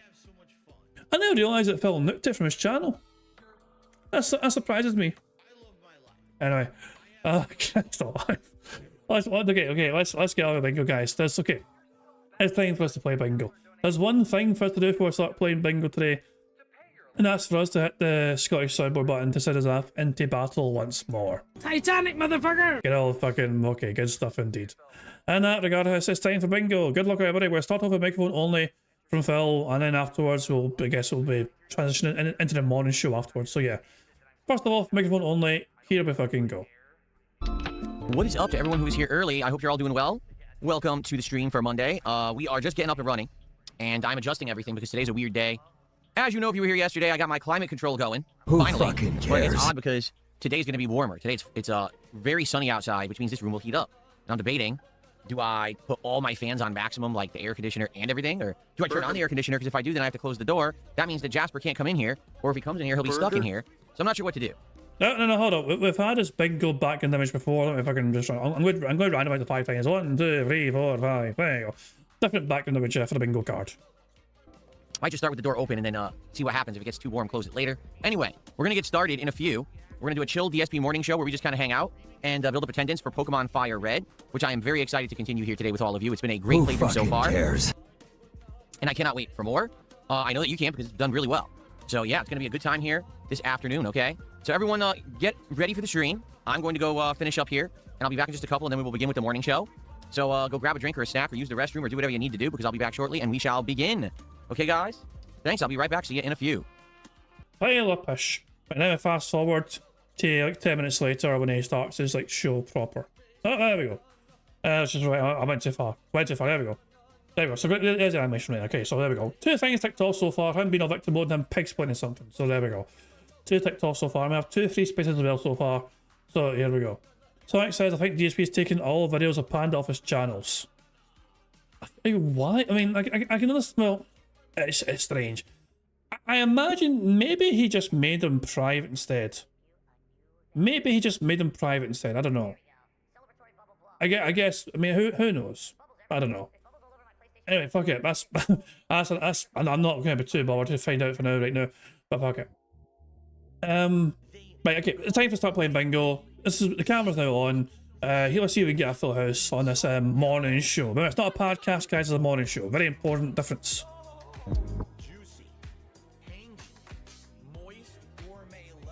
Raw Phil or Phil? I wonder. 30th of March, 2026. Good morning, everyone. What is going on? Hopefully you guys are doing well and you are ready to chillax with me as we build up attendance early on today for an awesome Pokemon Fire Red stream. I'm very excited for Pokemon Fire Red today. So far, we've had 2 streams of the game. They have gone very well. People really enjoying the retro throwback vibe. The fact that this is a modern game, or excuse me, a classic game that was modernized for Game Boy Advance and has better graphics and sound, but that classic gameplay that is pretty darn challenging. Me too. You know, I love throwback RPGs, and so this is right up my alley. What's going on, everyone? Good morning. How y'all doing? Let's see who we got here this morning. Very early. It's only like 11:20. So we're actually starting the morning show on the earlier side today. Who do we got? We got Matthew, Crackerjacks, World Weather Authority, Bane of Society, Dead to Me, Siri, Glorious Draven, John, Gary, The Block, Mr. Magoo's Eye Doctor, Sea Falcon, Based Alpha Real, Garce, Fader, RGB Lover, Omega Trees, Bernal Castro in the house. Who else we got? The Meaningful Crusader. Yes, Bernal Castro, the one that got banned before by Phil, you know, by calling him a professional clown. That at Bernal Castro. Your Future Stepdad. And more. More people are just starting to join right now because the stream literally just went live. Oh, not him again. I am no one. See, more people are coming in. Good morning, everybody. How you doing? I hope you're doing well. So, I'm in a weird position today. And here's why. So, I installed my air conditioner yesterday, okay? Which means I should not have any more overheating days, which is a good thing because... Anybody care what this guy thinks? No! Today, it is sunny as hell outside. It's going to be supposedly in the 50s, meaning if I didn't turn on the air conditioner today, likely it would be like 80-something, maybe even 90 degrees in this room. So I'm going to be using the AC today. But Jasper Kitty's in the house, meaning he is, you know, up and around. My wife is at work today, so this is one of the days when normally he'd be able to come in here and hang out with us. The only way he can do that is if I have the door open. Well, if I have the door open, then it doesn't make sense to turn on the air conditioner because it's not going to work. All the air is just going to blow right out the door into the house. So right... Phil, why do you think we care? I mean, like, this is what happens when you have no one else in your fucking life to actually fucking talk to, you know? Like, it's like he has no one to fucking talk to about this sort of stuff, so he thinks a stream chat fucking should hear it instead. Who in the fuck cares, Phil? This is not a fucking meaningful use of your fucking time or your fucking audience's fucking time. Like, guys, today I fucking took out my rubbish and then fucking washed dishes. It's like, that's normal shit. Who cares? Right now what I have is the door open and all the fans are like really high, circulating air. If it gets too hot in here, I don't know, I might have to turn it on and close the door, but then he's gonna be upset because that's what happens. Jasper likes to have free reign of the house. So if he is... And there's a fucking $10 super chat for Phil already for Pokemon. This is support for Pokemon. It's really entertaining watching you play it. Hopefully you play XD. It's the best Pokemon game. That was somebody called Aaron Nero. Hey, fucking go. Out there by himself. My wife's not home. He wants the door open. So, I don't know. We gotta figure it out. It's all new stuff, right? I've never done it like this before. And we have to see how it goes today. I mean, I could let him in, but then if I close the door, he freaks out. Like, that's actually what happens is he comes in here, I close the door, he wants out. He doesn't like to be locked in a room. Who fucking cares? So, we'll see. We'll see how it goes. For now, it's just fans blasting. You may not be able to actually hear it because I have good filters on and I have background music playing, but I have 3 big fans blasting. I have Back-to-back $10 super chats for Phil. Look at that. Phil Play 2 is saying, since Pokemon Fire Red has been successful, would you consider playing a ROM hack like Fire Red Deluxe that is more challenging? Of course he's not going to fucking do that. You think Phil's going to fucking make life for himself harder? Why would he do that? Ceiling fan on high, oscillating tower fan on medium, and the air conditioner is currently on low fan, but they're all like loud. So hopefully you're not hearing that. Okay, guys, we already got contributions rolling in. Let's get started. We start off today with Aaron Nero. Speak of the devil, guess who's here with me, everybody? Hey, Jasper. Hello. He just meowed. How you doing, buddy? Excited to come in and join us today? You want to come up here and see everyone? Nope. If you feel like coming up here, let me know. He's investigating over there. He's sniffing all over the floor. So we start off with Aaron Nero. who did a $10 super chat, and he says, this is support for Pokemon. It's really entertaining watching you play, and hopefully you'll play XD. It's the best Pokemon game. You want to come up? You can come up. Come up, buddy. You can jump on my lap. You want to come up? Come on. Nope. Come on up, silly. Nope. Come on. Nope. You can come up. Nope. Thumbs. Silly. Being a silly guy. XD, that's the one that was a GameCube game, if I remember. And that is now on Nintendo, what's it called? Nintendo Premium Plus? It's on that one, right? Or the Nintendo Expansion Pass is what it's called. And I have it. So it is potential that we could play XD in the future if you guys so choose. Obviously, right now our focus for Pokemon will be Pokemon Fire Red. But it is possible that in the future we could play XD if you guys were interested. Here he is. Here he is. He wants all the attention. See what I mean? Like, I want to leave the door open so he can be in here with me. Is he wearing his bow? I believe there is a bow on this collar somewhere. I'm not sure. Jasper, is there a bow on this collar you're wearing right now? He's had bows from time to time, but his collars wear out. We have to buy him new ones. Do you have one? I don't know. Maybe not. Maybe there's... I don't understand. Okay, this might sound weird. I don't understand why domesticated cats that are house cats need collars. You know? I understand having a collar if the cat is an outdoor cat that goes out and if something happens to them, maybe it's like some sort of tag in a collar, or people, if it's outside, people know it's not a stray, you know? Why would an indoor cat that never goes outside need a collar? It doesn't, does it? You know? Like, to me, it makes sense for, you know, dogs and, you know, because dogs are outdoor animals, you know what I mean? If a dog escapes, it has a collar in it, and maybe, like, it's like, some people can have details in the collar, so if someone finds it, you know, if I can get in touch with the owner. Same with cats, potentially, you know what I mean? If it's an outdoor cat. But Jasper is an indoor cat. It doesn't go out. So it's like, why fucking bother? There's no bow on this collar. Whoops. And he slips. Look at Aaron up on the leaderboard for the first super chat of the day. So XD, I would consider it if you guys are interested in it. It's right there on the Nintendo Online expansion pass, so we can play it, you know, whenever. Obviously, we're not going to do it now. Right now, our focus is Fire Red, but perhaps in the future. Now we have Foul Play with a $10 super chat who says, since Pokemon Fire Red has been successful, would you consider playing a ROM hack like Fire Red Deluxe that's more challenging? I told you guys I would consider doing that kind of stuff, whether it's a special run, what they call the Nuzlocke run or whatever, or I would consider doing these kind of things in the future if you guys want. Just like I told you, I would do modded versions of Dark Souls and stuff like that. We have the capability of doing it. It's just a matter of the means. You know, how do I set it up? What programs do I use? How do I configure it, etc. Right? For now, obviously the answer is no, but yeah, I would consider it for the future. Thank you for the $10 Foul Play. Okay. Selmia Waffle, how are you? He says, good morning, King, and good morning, Jasper Kitty. Thank you, Selmia Waffle. Oh, not him again. Asks, how did you name him Jasper? We didn't. We rescued him from a shelter. A rescue shelter. He had been there many months, and no one was adopting him because he is front declawed only. And basically, people were of the impression they wanted either a full indoor-outdoor cat, or they wanted a full declawed cat. Like, people were upset that he was half declawed. So he had been at the shelter for many months. He already had a name, Jasper. He already had, you know, all of his, medical work done. But no one wanted him. So we met him, and we fell in love with him, and we adopted him. So it's already the name that he had already had. Good to see you, World Weather Authority. Sometimes I try to speak faster than my lips can move. How you doing? Burger.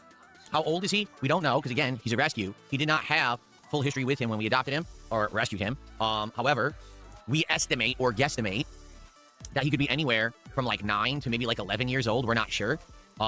Because they gave us a weird age range. They were like, oh, you know, he could be maybe like 3, he could be like 5 or 6. Like, wait, what? They just didn't know. So we're not sure how old he is.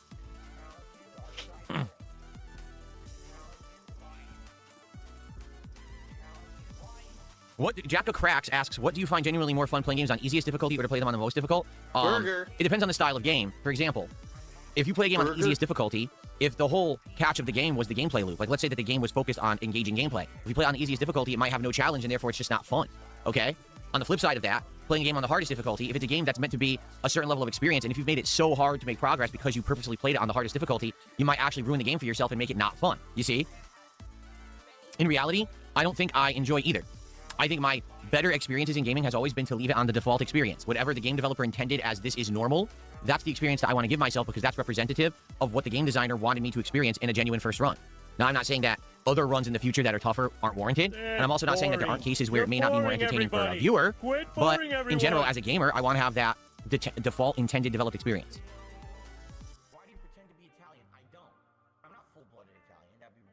Glorious Draven says, this is my favorite playthrough of yours so far. The community likes it, so do you. Actually a great experience. I'm glad to hear that. I like so much. He only likes it as long as he's getting money for it. But if the money wasn't there, I can guarantee you that game would fucking be long fucking gone. This is not a Dragon Quest situation where if I was going to accept low support for a fucking game, You know what I mean? Because he likes the fucking like genre of the game or the fucking no, it's not like that. As long as people are paying, the game will stay. You know what I mean? You fucking see how long that game stays in rotation, the fucking audience isn't fucking paying him any fucking money for it. So many different kinds of games. It's refreshing when I play something that's not maybe the typical experience, like it's a throwback game, but people are liking it. You know what I mean? Like, I like throwback games. I like playing older games, but it's hard to get an audience these days on throwback games. So to be able to play one is awesome. Jade, it's good to see you. Jade's just stopping by to say hello, saying I know that. Fucking hooray for Jade. We got a fucking free space. What is it? What is fucking... There you go. Squeak, squeak, free space. We got a free space thanks to fucking Jade. Cheers, Jade. You can fuck off again. I know he normally likes Pokemon, but this is too old for him. He prefers the more modern experiences. See what I mean? I get it. There's some people who just don't like the older games and the way that they... So Jade actually said, hey, Us. Fucking Us. See me. I love Pokemon, but this look old to me. Icon... old game, Pokemon, bye. They look, they play, they prefer the modern experiences, and that's fine. I will absolutely be playing the next modern Pokemon game whenever it actually does release. So, Jay, thanks for stopping by. It's good to see you.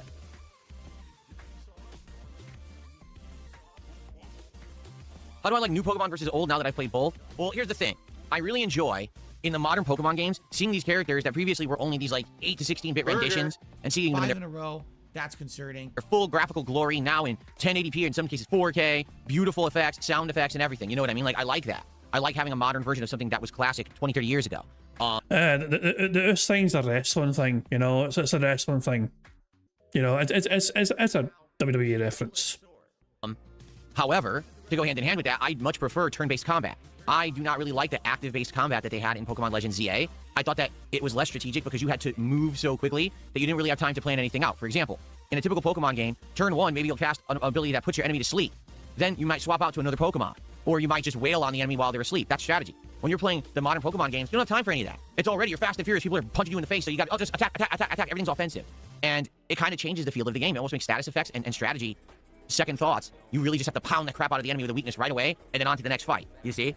That to me is more exciting, really. You know what I mean? Maybe if it's too slow paced, it might fucking just, you might lose interest in how slow it goes. I know strategy is good sometimes, but for Pokemon, I mean, I don't know.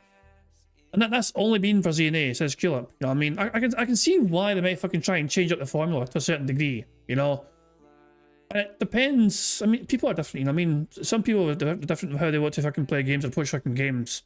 As I said, it's like, I mean, I will keep using the example because I think it's a very fitting example. It's like when you play, when you play Hitman, I think Hitman's a very good example of this, you know? You can go into that game and you can absolutely fucking just go in all guns blazing and just go straight for the fucking targets and just fucking annihilate everyone in your fucking path. Or you can try and adopt some strategy to it and try and do it as like sneakily as possible, whatever, and get away with it so nobody fucking knows you're even there, you know, that sort of shit. So there's multiple approaches you can fucking take to the game, and it's nice when the game gives you the option to go either or. So for me, I like classic throwback stuff in a modern setting, but at the same time, I prefer the classic gameplay. That's just my take, though. The blog says you can use Pokemon Home, a free program, to take Pokemon from Fire Red and put them into later Pokemon games if you want. Why would I want to do that? For me, Pokemon games have always been standalone experiences. Okay, like Pokemon Fire Red to me is completely separate from Pokemon Moon, which is separate from Ruby, which is separate from Sword or Shield, which is separate from Legends, right? I see them as completely different experiences and universe. I don't see them as connected games. Even though obviously they're in a connected world, it's the same lore. I wouldn't want to say take Charizard from Pokemon Fire Red and put him into Pokemon Legends ZA. I'll just get the Pokemon from Pokemon Legends ZA. You know what I'm saying? Who fucking cares? I gotta use Jinx. I guess we have to find Jinx. John Howard says you gotta use Jinx. We'll have to find Jinx in the game.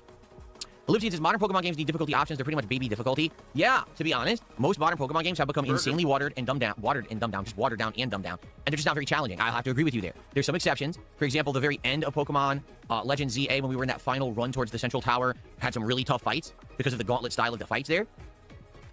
But for the most part, most of that game was very easy with little to no challenge. Or if there is challenge, the solution is just go grind for an hour and then come back and then easily steamroll, right? As opposed to the classic Pokemon games relied a lot on strategy, relied a lot on builds and weaknesses and countering and stuff like that.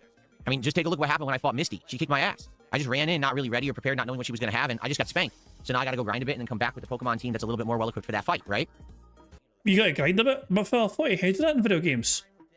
You complained about Crimson Desert forcing you to fucking grind because you fucking couldn't beat that fucking optional boss. And all of a sudden it's perfectly fine that this fucking game makes you grind a bit. Make it make sense, Phil. Is grinding a good thing or a bad thing? I thought you wanted that immediate fucking gratification, be able to do things right now and straight away, rather than to fucking grind and build up. Thank you to Princess Luna for our first gifted membership of the day. It's good to see you. There you go.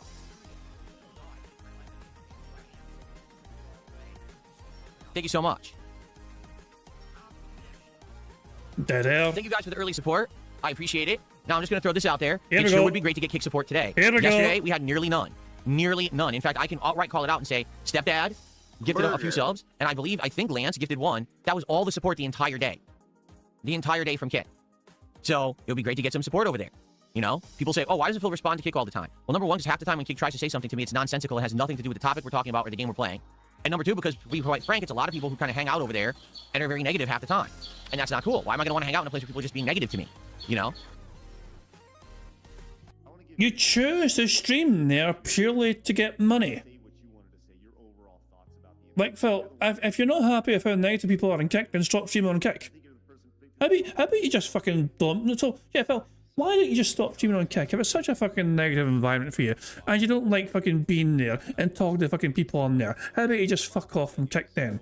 How about you fucking beg Lance Catherman and future stepdad to fucking go over to YouTube and support you there instead, and you can say bye-bye to Kick? You won't do that though because you're a fucking greedy fucking parasite who fucking must get as much fucking money as possible from as many fucking sources as humanly fucking possible. Because it's never fucking enough to you. So if you like the content, support said content. Omega Sauce has gifted a sub. There you go. Omega Sauce with our first positive support over on Kick this morning. Thank you to Omega Sauce. Burger. I appreciate that. Our first sub. Oops, it should be 28. $5. Very nice. Eddie Chill, you'll be back tonight? All right. Today's a great day of content. We got Pokemon on the first stream, which is awesome. Okay. And then we've got an amazing retro review. Retro Rewind. Well said, dumbass. Stream later tonight. I am pleased that Retro Rewind has done well. I personally am enjoying the game a lot, and we're unlocking more every time we play. I wonder what we'll unlock tonight. I think we unlock an employee tonight who will actually work in the store with us, so it's not just me as a one-man show anymore, which will probably make it a lot more easy of an experience to do things that I want to do. Will that mean you have to fucking pay them a fucking salary? How unusual for you to experience that, Phil. That should be awesome. Yeah, very good. I'm excited for Retro Rewind tonight on the late stream too. Today's a great day of content. Pokemon and then Retro Rewind should be a great lineup. Let's see here. If I were a type specialist, which Pokemon type would I choose? If I could only use one type of Pokemon? Ooh. Ooh. Fighting type. Of course. There's a flexing.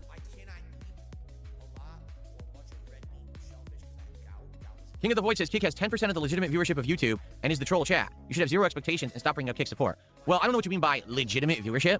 On average, the Kick chat has between anywhere from 80 to 100 viewers every stream.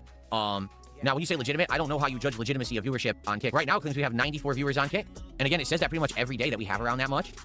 Now, you're saying I shouldn't bring up support over there. Yes, I should.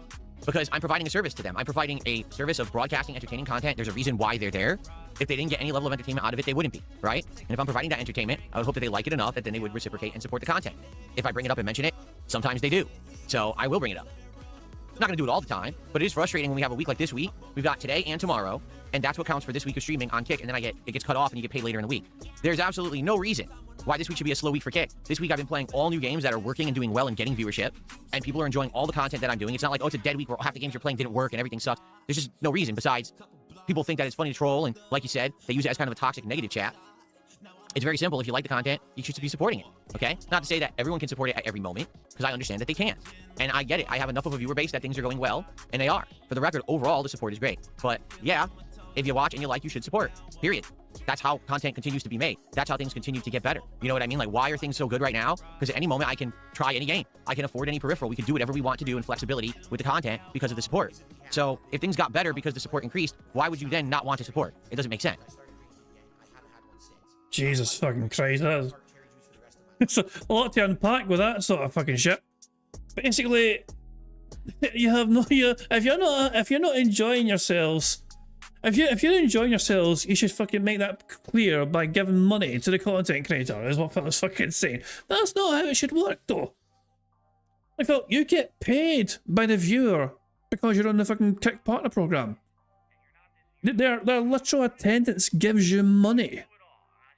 So you're still making money regardless whether they give you any actual other contributions or not on Kick. It's such a greedy bastard, man. Holy fuck. It never ends. It never fucking ends. It's never going to be enough for him. It'll never be enough for him. But it's all within means. It's all within reason. As I've always said, no one around here is poor. I'm not poor. All right? I'm not desperate for contributions. That's why we don't have goals. That's why I'm not sitting here demanding things every day. All right? And I get it. Not everyone can afford to support things, even if they like them. You know, I understand that. I always say, hey, contribute within your means. Contribute if you can and if you choose to. All right? There's no obligation or anything like that. But yeah, when you have an entire week where it's a really slow week on Kick, it's like what's going on in the water over there? And then some weeks it's the opposite. Some weeks we get tons of people coming in who are very supportive over there. It's like, huh? It's weird. You're weird. Jesus Christ, man. Fuck's sake. It's very important that you guys understand that he's not poor. But it's also very important that you fucking give him money right fucking now, always and forever. Sound good? Sound good. Jesus, man. Oh, I mean, I'm happy. That game was a good... A big counter went out a good bit there thanks to that, you know? So there we go. God almighty, man. Holy shit. Well, I mean, as I'm saying, successful individuals, truly successful human beings, never have to ask for it, you know? If you have to ask for it, it shows me that people will only give it to you if you stoop yourself to that level where you're begging. You know? If you have to fucking beg for it, then to me that's just basically you with a clown makeup on. You know what I'm saying? You're rattling a fucking tin cup on your stream basically, saying, guys, I really fucking need you to give me money because I'm not poor. No, I do not have any stories about my childhood about Pokemon. Like I said, when I was playing Pokemon, I was, 16? And most of my friends didn't play it. Most of my friends on the gaming side were... You don't fucking have any fucking friends. Fuck you and your friends. No wonder you don't have any friends. Friendless fuck. Into Street Fighter. And my other friends at school weren't into like games and stuff like I was. So, no, I didn't really do much Pokemon at all. I played Pokemon Blue, and that was about the extent of my Pokemon experience. I didn't have Pokemon trading cards. I didn't play the games with other people. I didn't ever trade Pokemon. No, none of that. Sorry, I mean, imagine that. Phil was quite antisocial. Would you ever have guessed that? I would never have guessed that Phil was being so antisocial in any sort of, you know, school environment or anything. Oh, wow.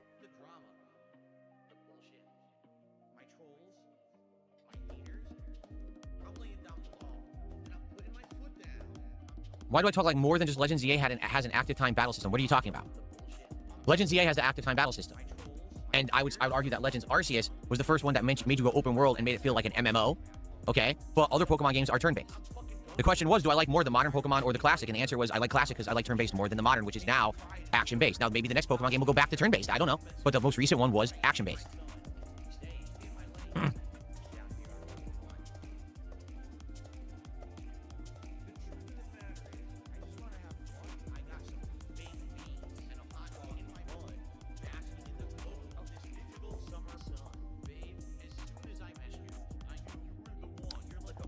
Okay, so we're going to hang out for about another at least 20 minutes. All right, we're going to see what you guys want to talk about before we boot up Pokemon. Any topics going on? Anyone, you know, if you tag me in chat, I'll respond. You know, shout outs for contributions. Now is the time to talk about that stuff so that when we get into Pokemon, we can focus more on the game rather than the discussion. Not to say that we won't chat while I'm playing Pokemon. That's very much not the case. But, you know, now is the time to get the nice chill discussion going and flowing.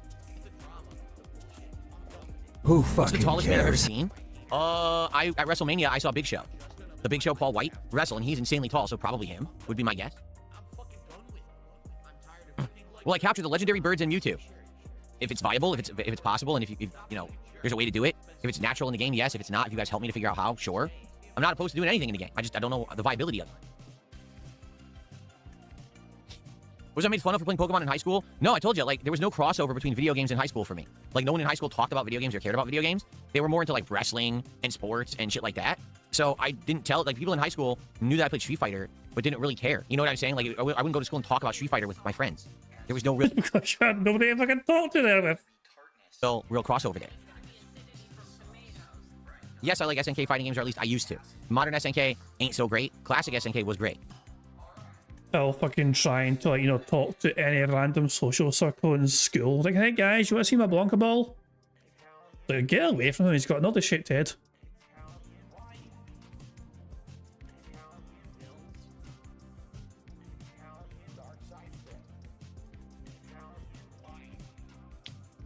What's wrong with my shirt collar? I don't know. See what it keeps doing? So the shirt collar should look just like this, but it keeps popping open. So I keep trying to put it back in position, and then it just pops again. So I guess I give up. I don't care. The thing is just stupid. It's annoying because I want it to look nice, and it doesn't. Look at you, hyper-fixating on a shirt collar, which has moved an inch to the fucking side.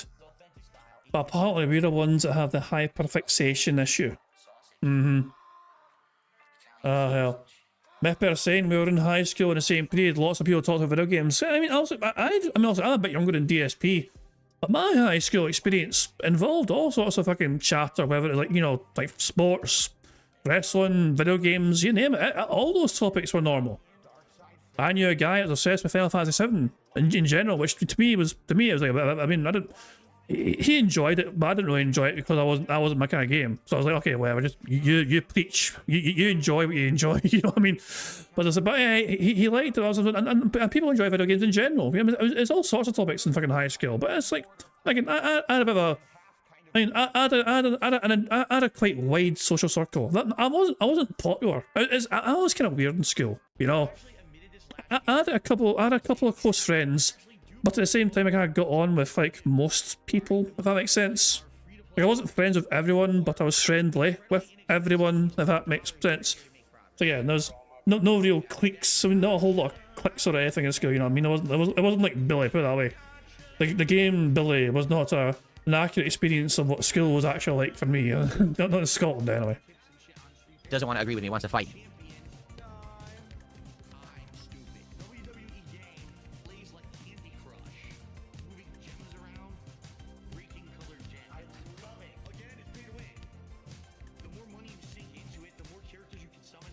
Having said that, I don't remember Pokemon being a hot topic in high school. I don't think. I know it was more popular with younger people. The primary school generation, you know what I mean? You know, I sort of, you know, but not the high schoolers though. Bono's Tecmo says, people back in the 90s and early 2000s had real lives. It wasn't only about video games. They just don't get it. Laughing my ass off. Well, here's the thing. When I was a teenager, the internet was just becoming prominent. Like, I remember when AOL launched and you had AOL Instant Messenger and you would talk with your classmates and friends over Instant Messenger, right? There was no texting on phones yet. You couldn't do that. Burger. There really was no internet sharing of anything. There was no video on the internet or anything. You know what I'm saying? So stuff that was like gaming really was a niche hobby. It wasn't until the era of the internet actually exploding, the 2000s. Well, I wouldn't agree with that sentiment because video games are still popular. Even when I was in high school, you got like fucking Nintendo and the Genesis and even the PlayStation. I think the PlayStation console was out when I was in high school. You know, I think that's accurate. I don't know how. Is that accurate? Actually, it might not actually be. I'm not sure. Phil might have left high school by the time the PlayStation console was like out. I don't know. But yeah, I can understand kind of what Phil's getting on that there. Like I like the internet was basically starting to come along more and more, and get better and better effectively. But it was also the age where phones were starting to transition into smartphones, you know, all that jazz as well. But Jesus man, yeah. Steve showing his age. I still got a Games Master annual. Holy fuck, man, that's a pretty outdated reference. Anyone else have a fucking Game Shark thing for a fucking PlayStation so I can fucking play like hacked games, or is that just me? Thousands, right? That's when video games became way more popular, mainstream, adoptable, and very profitable. So yeah, it was very different in the 90s. It really was. Thank you to Albatrox. Albatrox has gifted a sub on Kick. I appreciate that, Albatrox. Thank you for the early support.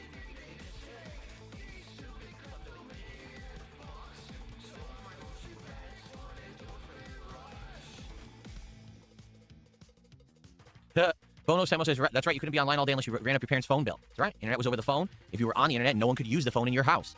And it would knock you off the internet if someone called. That's right. Also, every 2 hours it would reset. Oh, the fucking dial-up internet days. Jesus Christ, man. That was a interesting experience, to say the fucking least, you know. Before the days of broadband, whatever, you had fucking dial-up fucking internet shit, you know what I mean? And it was yeah. I mean, you put it this way, if you wanted to fucking download porn, you'd have to wait a good while. And then sometimes it might not be the right thing you fucking wanted to download. Like, you know, should have fucking like LimeWire and all that shit, that was virus ridden. It's like, that's barely worth the fucking wait, this fucking porn. It wasn't the fucking, it was the wrong bloody thing. I always said fucking hours downloading that son bitch. Oh hell. Jesus man. Profit still has their dual Voodoo 212 megabyte in SLI. What the fuck's that? Oh Christ alive, man. Yeah, it's so yeah. Yeah, I mean, for a younger generation, you know what I mean, it was simpler times, but it was also slower times, you know? You can't go online, I'm on a call tonight, so work needs to be able to call me. I dad think about the bills. Oh yeah, it was just...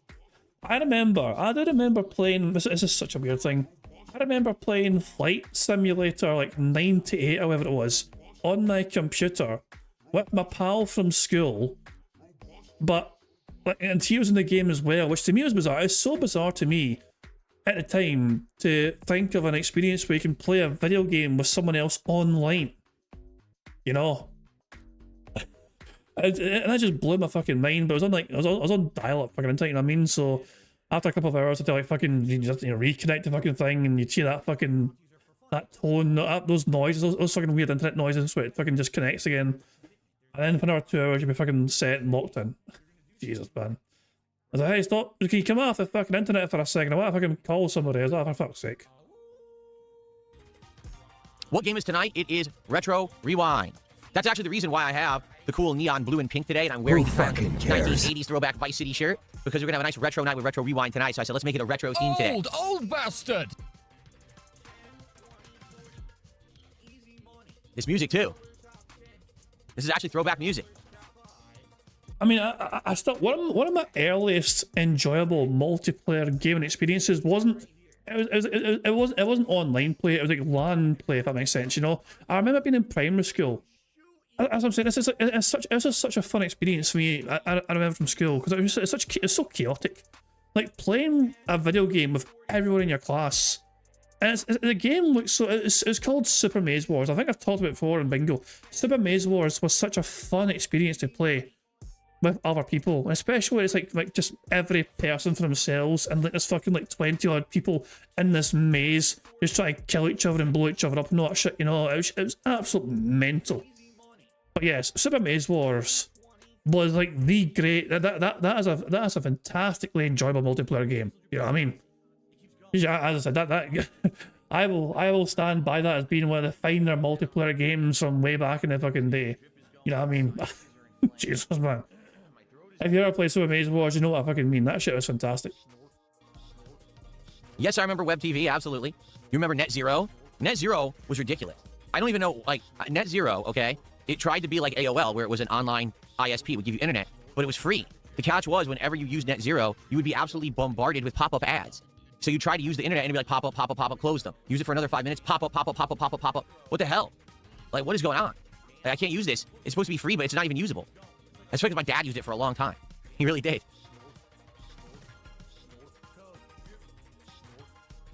Mr. Magoo's eye doctor said you had to pay per minute for internet access using dial-up. I had a jar to add money to when using the internet. It depended, that's right, it depended on your service, because sometimes it depended on the phone service you used, and it depended on the internet service you used. Because basically, some phone plans billed by the minute. So you're using the phone when you're on the internet, so you're paying for your phone plan, right? But then some internet also was like use-based, so the longer you use it, the more you had to pay. But that's when they started doing the unlimited plans with AOL and stuff, where it was a flat amount a month, and you could use it as much as you wanted. Who fucking cares? Boo! And keep in mind, the speeds back then, people today would lose their mind. You know, I want to download a picture, just a picture from the internet. Sometimes it would take 5 to 10 minutes to download a picture from the internet, not lying.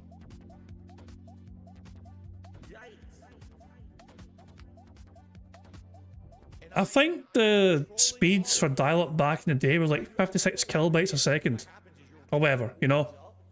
That might be accurate. I think it was like 56 kilobytes a second you could download. At least for me, anyway. That was like the dial-up internet speed. You know, 56 kilobytes. It is so slow.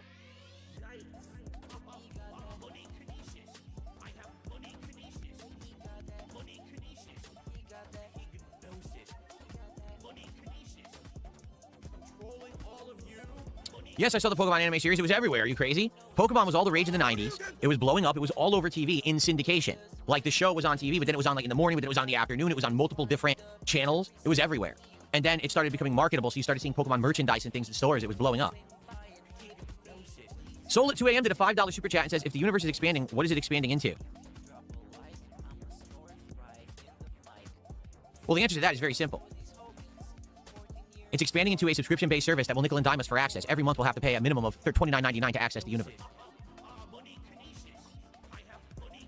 Sounds like a DSP type of fucking subscription plan to me. The good news is you won't have to have a device to play it on. It'll be in the cloud. All right? So you'll be able to access the universe from any smart device. That's funny. Different map.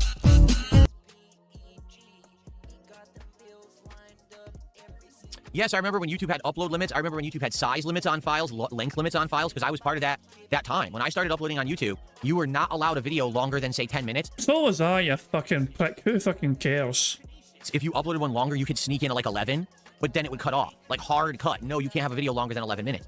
That's why my original playthroughs of any game were like hundreds of parts.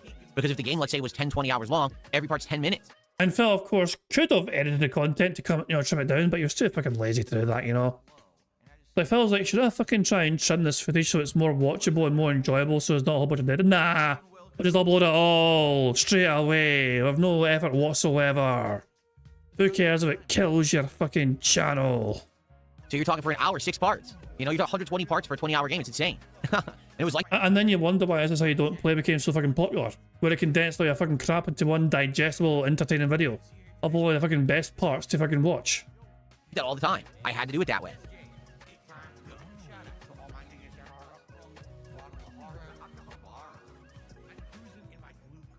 Yeah, People Person says the South Park episode famously spoofing the Pokemon craze is a classic. Funny how those original Pokemon cards are basically almost like an investment commodity like gold. That's right. Here's the funniest part about all of that, okay? So in the 90s, there was a collection craze. Things such as Wishnick... No. You're wanting to fucking talk here, Phil. You're wanting to fucking talk. You filled your fucking crappy little fucking Snortfort Connecticut condo with a bunch of fucking collectibles, thinking it'd fucking, you know, grow in value, and it fucking didn't. So in the 90s, there was a collection craze. Things such as Wishnick Trolls, Beanie Babies, comic books, and collectible sports cards were all the rage. Everyone thought that every comic and every little figurine, everything they bought was going to be worth a fortune in the future. It created millions and millions of dollars in this industry of people buying... Interesting number. Also, look who's talking. ...buying junk just for all of that junk to be worth absolutely nothing today. Like any comic book from the 1990s, today's worth like nothing because they were all mass-produced, so they had no value whatsoever. Right. Someone just said Pogs, Furbies, right. Everything was the collectible craze, and none of it's worth jack diddly shit anymore. But the things that no one suspected, right, like Pokemon cards, that you never thought would have had any value, and that's what actually has the value today. Because let's be honest, that's the things that you don't expect to be collectibles become collectibles because they weren't mass-produced, so they're scarce, so now they're valuable. Things that are actually designed to be collectibles never are worth anything because they're mass-produced. You see? Did I splice my own videos at 10 minutes easier? Did YouTube do it? I had a camera, a digital camera, that I pointed at my television on a tripod, and I would hit... So this is worth listening to. This is Phil.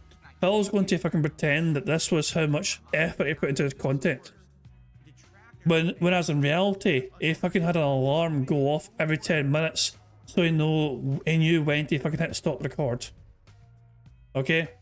Listen to this. Is this Phil trying to claim this is evidence of his hard work here? If you're not aware, you'll be aware now. I had a camera, a digital camera, that I pointed at my television on a tripod, and I would hit record for 10 to 11 minutes, watching the timer on the camera, and when it reached 10 to 11 minutes, I would stop the camera, and then I would start the camera again. And I would do that every 10 minutes. It was massive micromanagement. as soon as he's done, he just uploaded it raw. There was no editing involved. He just threw that son bitch straight on the internet after he fucking finished recording. But he would sometimes then immediately upload the fucking footage while he's recording the next part. So I'll be uploading this show. He's still playing the game. He's still recording the next part while the previous part's uploading to get it on the internet as soon as fucking possible. No, YouTube did nothing automatically. If you uploaded a clip that was too long to YouTube, it would just reject the clip, say, clip too long. Use a shorter clip.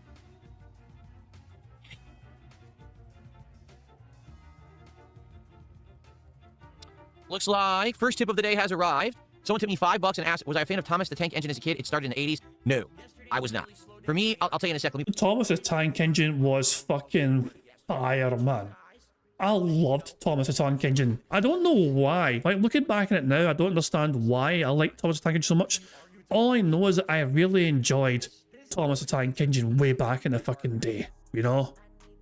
That shit, I loved that shit as a fucking, as a wee dumbass fucking baby toddler style human being. Like, that shit was fantastic to me. Let me play with your animation before I forget. I'll tell you my childhood stuff. Thank you for an anonymous $5 tip to get the tip started today. Anonymous $5 tip. Do we call that real or fake? The thing is, I think of that as a real tip. It is anonymous, yes, but I don't think Phil. When I think of a fake tip, I think of Phil reading out some bizarre message which seems like he had pre-prepared, and that one seemed to kind of catch me off guard. So I don't see that as a fake tip, if that makes sense. So for me, the first stuff that I remember liking was He-Man and the Masters of the Universe and Thundercats. Then after that, I got into Transformers and G.I. Joe, and then after that, I got into Teenage Mutant Ninja Turtles. Those are the things that I was into when I was. Oh god, the fucking Teletubbies! No. So I'll tell you this, okay? The Teletubbies were a big thing when I was too old for them, thankfully. I mean, but I sadly saw more of them than I liked to have wanted to have seen, because my wee cousin. Sometimes my mum would like look after my wee cousin, you know. Yeah, my wee cousin. Jesus, man. And she fucking loved Teletubbies, man. She was obsessed with the fucking Teletubbies. So even though I was too old for fucking Teletubbies at the time, because, you know, our fucking babysitting at fucking, for fuck's sake, so time for a fucking tubby fucking, oh for God's sake, that shit was so annoying. She had to have like fucking tubby toast and all that shit, and it was, oh for God's sake. So, I hated the fucking Teletubbies, man. That shit was fucking suffering for me. But yeah, it was mental how big that fucking thing got. Teletubbies got fucking massive, man, for sure. That shit was crazy. I was younger. I didn't really. Of course, when I was very young, it was Sesame Street. Everyone watched Sesame Street back then. Stuff like that. I'm trying to remember what else when I was very young. There's a few other things, but I can't remember. I was so young, it's hard to remember what they were. Fraggle Rock, yeah, I used to watch Fraggle Rock. That's right. But that's the stuff I was into in the 80s. Yeah, I wasn't into Thomas the Tank Engine. I know there's a lot of stuff in the 80s. There was so much stuff, but I wasn't into a lot of it. No, the X-Men I didn't get into until the early 90s. It was when X-Men launched their second comic line. They originally were Uncanny X-Men, but then they launched just regular X-Men. That was the Chris Claremont, Jim Lee X-Men comic. When that launched, I got into comic books, and I started buying comics avidly at that time, and that was, I believe, the very early 90s.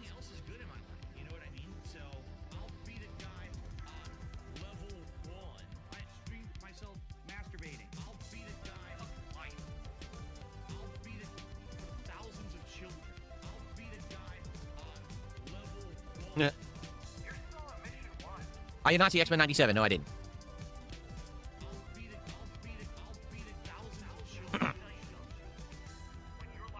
Yeah, Three Stooges, of course, because Three Stooges was in massive syndication and was always on, like, random channels at any time of the day. So I saw Three Stooges when I was a kid, and I loved it. What's the earliest gaming moment I had as a kid? I remember the very first time I was ever exposed to video games. Oh, I remember. So he told a story not long ago. His uncle fucking had like a... I don't know. His uncle introduced him to some pish. Who fucking cares? I went over to my uncle's house, and my uncle was into computers. He was into video games. He was into model trains. He was into a whole bunch of stuff, like techie stuff and nerdy stuff. He actually worked for Xerox for a very long time.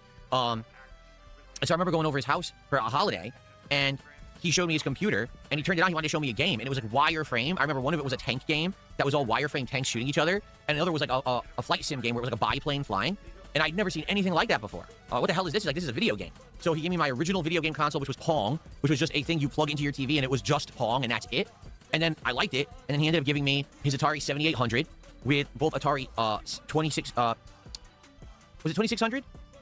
I'm trying to remember. I think it was 2600 because it was 265278, right? So that he gave me a whole bunch of Atari 2600 and Atari 7800 games with the Atari. And so I had this library of games to expose myself to in the 80s.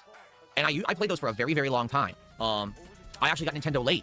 I got Nintendo much later than most people because I played Atari a ton, and then I got introduced to arcades. So I would go to like the video arcade and play Ninja Turtles arcade game and stuff like that.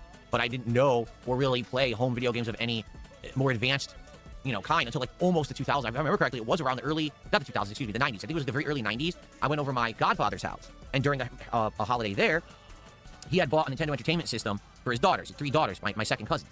And I saw them playing like Mario, and I was blown away. Like, what the hell is this? I'd never seen anything like that before. I mean, here I am at home playing Atari, and they're playing NES, and the graphics are like so good, right? So then, of course, I told my mom, well, I want an NES, and I eventually got one. But then Super NES was right around the corner, and Super NES was like the big console for me, the one that I got it at launch, and I played it like crazy all those years that it was prominent. I had a big library of games for it. That was my golden years as a gamer, was the SNES era. What's going on, John Nepper? How you doing, man?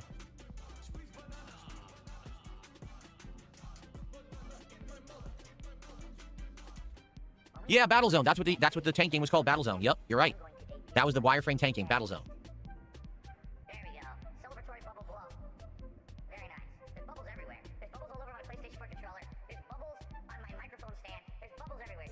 And the funny part about everything I just talked about is that for the longest time, like through the 90s, I kept all that stuff. In the late 90s, I wanted to basically get more stuff for myself. I wanted to get a PlayStation and games for it. I wanted to buy a joystick so I could play competitive fighting games on consoles and stuff like that. So I needed money, and I had a job, but I took all that retro gaming stuff to Funko Land to trade it all in. And I traded in all my Atari shit, and I traded in all my original NES stuff to Funko Land for almost nothing. Like, no exaggeration. They'd be like, oh, 25 cents for this NES game. Oh, you want to trade in your Atari? We'll give you $2 a game. Business degree. Wow. So you got nearly nothing, but at least you got something because you weren't playing the games anymore, right? So I did. I traded in all that shit back in the day. Warren, you stole your first NES. You stole it. I didn't expect that, you Warren. Guy's a fucking hooligan, criminal. Get him. Where's Broside Phil? If I can lock him up.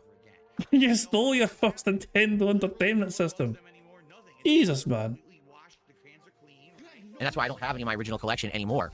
Then years later, okay, when I started as a YouTuber early on, so we're talking probably like 2010 to 2012-ish, when John Rambo used to come over on weekends, and we would do... Who's John Rambo, Phil? Please educate the newer viewers who might not be aware of who that is. Co-op gameplay together. All right, we actually started going to vintage game shops in our area and doing shopping trips to see what they had and try to build up our collections and stuff. And the funny part about it was, those places were absolutely jam-packed full of retro games. And they were mostly cheap. Yeah, there were rare ones, like if you wanted to get one of the classic Mega Mans, those always were pricey. If you wanted to get a classic Zelda or one of the original, PS1 era, games, that was like one of the big ones, those were pricey. But for the most part, most of that content was cheap. You could just go buy those old games and shit, and they were not expensive. So we would go and buy things for our collections for a few bucks each, Well, God, I spent 20 bucks and end up with like 10 games. And the funny part about that is, then, all of a sudden, sometime in the last 10 to 15 years, the entire industry changed. And now, all of those games apparently are very valuable. Because I have a collection in my closet right now of games that I picked up when I was going to conventions when I was an early YouTuber, okay? And that was when conventions were starting to boom games, and you go to the marketplace, you buy old games. And for what I'm to understand, a lot of the games in my collection are now worth hundreds of dollars. And I'm like, I didn't buy them for hundreds, I bought them for like 10. So this summer, during the Indivestance Day Closet Clean Out event, which will take place on July 4th, all right, that's the one day a year that once again, I will put on vests and hats and silly gunner glasses and things, okay? Just like I used to. It's kind of a throwback day, a nostalgic day. But also during that day, I will clean out this closet again, and I need to basically work on the left-hand side of the closet, which I haven't touched, and it's got all my retro game collection in there. And I want to go in there and see what I've got, show you in HD, because last time I did this was like so many years ago, and I had like terrible quality visuals and everything. So now we can actually go into it and look at everything in detail. I can show you what it is, the condition it's in, and we can see if the games are worth anything. Maybe you guys will look up live what the value is of those games and decide what I should do with them. Because, maybe someday I will sell them. Do I ever go back and watch my older content? No. I put out so much content over the years, there's no way I could ever go back and watch it all. I'd be dead. I don't have enough free... If only. Fuck me. Phil doesn't watch any of his content. Never mind older content. Phil doesn't fucking consume any of his content. Which begs the question, if Phil can't be arsed to watch his own fucking content, why should anyone else be? Personally, if I make... I mean, it's different for live streams. Live streams are different, I don't re-watch my live streams usually. But if I'm making a video, I will fucking watch my video to fucking make sure I like it before it fucking goes, So I will consume the video I make, basically. Live streams are, time is kind of against you a bit in that regard, but... Oh, hell. Bro's like, I like this idea, do it in Minecraft, there you go. I mentioned in the chat also, I got a notification on my phone, Broside Phil has released this video. If let me see if I can pull up here. Hold on. Broside Phil has released this fucking video here. I got a wee notification about it, I got a wee tag. Because I got tagged, I got a wee notification. It premieres in 25 minutes time. Oh, bugger me. Well, in that regard, then let's see if we can. Have you got like a link? The link is there actually. There we go. I'll tell you what. Maybe if we can win bingo before then hopefully we can fucking redirect it. Then you know. Let's see if we can win bingo then. So yeah, this premieres in 25 minutes time. I know it's a black screen. I was getting the fucking link. There Jesus. There we go. Here we go. So this is Broside Phil's premiere, which is going live in 25 minutes fucking time. I don't think anyone's chucking all about me first thing. I was the first person to comment your fucking, your premiere, you fucking dafty. But there we go. But aye. So yeah, let's see if I can win bingo, and afterwards we'll premiere to Broside Phil's premiere video. The £50 test. His claims versus the shirt test. So there you go. First of all, we're going to win bingo. We're 5 away from a full house as things stand. And then after this, we can hopefully redirect to the Bros Fit video if we win. Free time in a day to go back and watch my old content. Let me take a look here. Yep, burger. It's already in the 80s in here, so I'm turning on the air conditioner.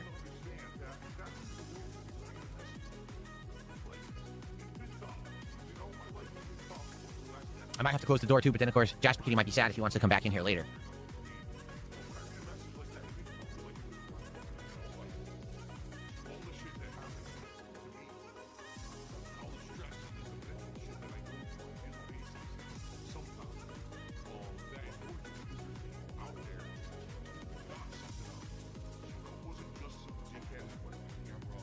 Do I have a favorite playthrough I did based off my playthrough and commentary, not the game? It's hard to understand what you mean by that. It's perfectly understandable to me. Is there a fucking playthrough you had that you thought was great, not because of the game, but because of how you reacted to it, basically? And your feelings about it, you know? But one playthrough that comes to mind that stands out to me. Okay, I would say two. There's two games that stand out. Heavy Rain. One would be my original run of Heavy Rain. What a surprise. Why am I not shocked? And the other would be my original... So, wait, let's see if I can guess both of them. Heavy Rain was a fucking slam dunk. What would the other one be? What would the other one be? Heavy Rain and... What would the other one be? Yeah, I don't know. I'm going to guess his other game or his other playthrough is going to be original run of... Fuck me. You think Metal Gear? Nah, he's not going to say Metal Gear. Dark Souls is a great guess. Dark Souls is a great guess. Original run of Until Dawn. Okay. Oh, we're all wrong. It was Until Dawn.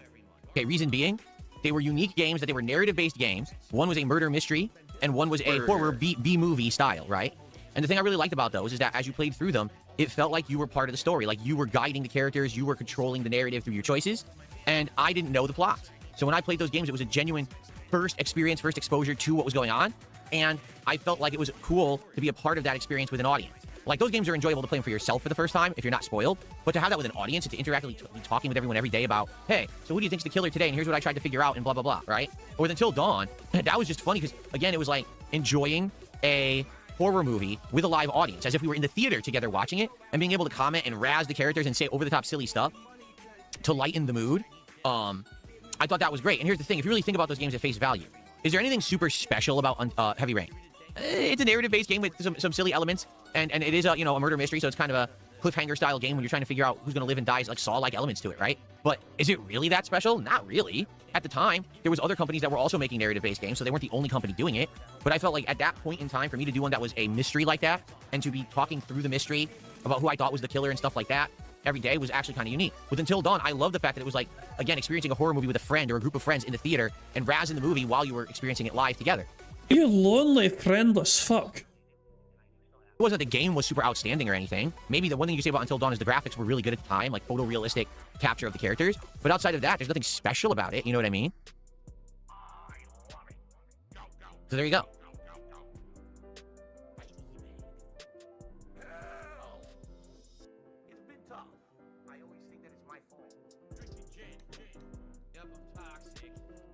Cross the Chart asks again. Let's see here. Looking back, do you think your no off-camera grinding rule helped or hurt your playthrough quality overall? Well, here's the thing. Back in the day, there was no off-camera grinding rule. All right? That rule began basically when I became a live streamer. Okay? So when I started just doing on-demand videos, I would be playing games pretty much all day. Okay? And when I was off camera, not filming, I was relaxing. And a lot of the times I'd watch pro wrestling or movies and stuff. And as I had that on one screen, on my main TV, I would have games running. Like particularly, I remember the original run of Demon's Souls. That game was incredibly difficult, right? Especially because I only had experience with Dark Souls before then. I didn't have experience with other FromSoft games or other difficult games like that. And so I particularly remember, as I played Demon's Souls, during the day I would record the footage to upload to YouTube, and at night I would be grinding to level up. I also did the same thing with Bloodborne during my first run. So you might say, well, when did that change and why? Why did you stop grinding? A couple reasons. Reason number one, because gamers who are watching me expressed that they were disappointed that sometimes they would watch, let's say, part 20 of a playthrough, and I was level 27, and then when they watched part 21 of the playthrough, I was level 40. And they were like, where's the progression? Okay? Where's the progression with that?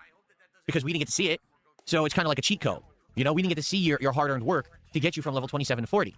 It's kind of like you artificially just boosted your character's levels, and it's not representative of the game at that point, so it kind of makes it too easy, right?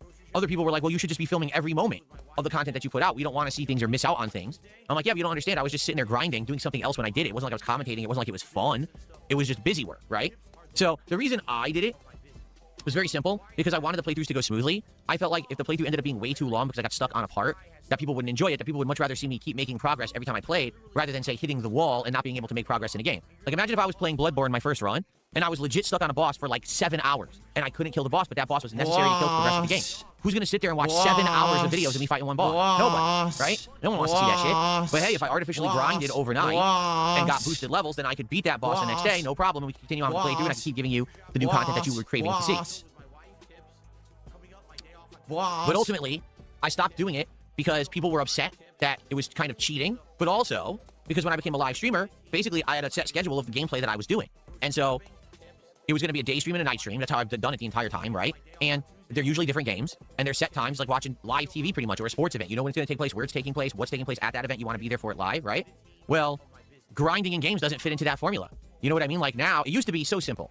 Okay, I'm ready to record. All I got to do is have my camera charged or plugged in, and an empty memory card, and I just pop it on the tripod, hit record, we're ready to go. I could literally record at 5 in the morning, 10 in the morning, 2 in the afternoon, 4 in the afternoon, in the evening, overnight. I could record at any moment because no one's watching live, right? I mean, I feel, it'll sound weird, but I feel like technically I could stream anytime about anything, and I still would get an audience because the detractors are worldwide. Time zones are a bastard, you know what I mean? But the fact of the matter is, there's fucking people all over the world right now watching my DSP Bingo stream from fucking Canada to Australia. And I'm in the fucking middle in the UK, you know what I mean? That's how it feels, you know what I mean? But people are all over the fucking world watching, you know what I mean? Which is mental to me. But I feel like any time there could be an audience for things, if depending on when you fucking do it, you know what I mean, and what you're doing as well. But yeah, it's just, I mean, obviously Bingo starts at a time because this is when Phil goes live, but Bingo would still work if it happened at a different time. You know what I'm saying? I could record for 2 hours. Oh my God, I gotta take a shit. Go take a shit and come right back and start recording again, and no one cares because no one's like, oh, you left us hanging on the stream. You know, it's very different recording offline versus streaming online. And when I started streaming online... Hold on a second. Little derail here, but Methbear has caught my attention. Happens to be the subject of a new Cat Troller video. Cat Troller, I think, has a new channel. I think Methbear was saying in the stream chat, Cat Troller has a new channel. And this video is 1 hour and 50 minutes long. It's called How DSP Gaming Cheated in Demon's Souls. DSP Gaming thought he got away with this. The one lie endeavoured to keep up for years, not anymore. Okay, so the very subject matter of him leveling... So I assume this is about him leveling up off camera. You know? Like, I'm going to play the start of this, okay? Just for the sake, I'm going to play the very start of this, you know, and then we'll see what it says. On the first day. On the first day. There was a fair use copyright disclaimer. Oh, don't complain, Phil. On the second day. DSP decided that it's time to frickin' cheat. That's a good wee intro. That's a good wee intro. Chapter 1. The Curious Case of Philip Burnell. Darkside. Jesus, okay, hold on a second, yeah. It seems like it's going to go right in depth for shit, you know, hold on. I will link this in the chat right now, you know.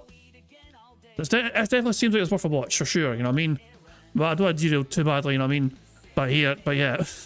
I don't want to get too lost in the sauce. Like, let's just watch the first wee part of this, and then we'll go back to bingo. Site Phil, DSP for short, is a guy. It's the guy who plays games online and e-begs for a living. Yes. And despite being in his mid-40s and having been a gamer since the 1980s, he has consistently displayed absolute ineptitude in every game genre he ever touched. True. Be it stealth. Yes. I remember this. A door gets knocked in his face here. Whoa! Yeah. Who's that? Radio, we need backup. Phil's slow there. Yeah. First-person shooters. Oh god.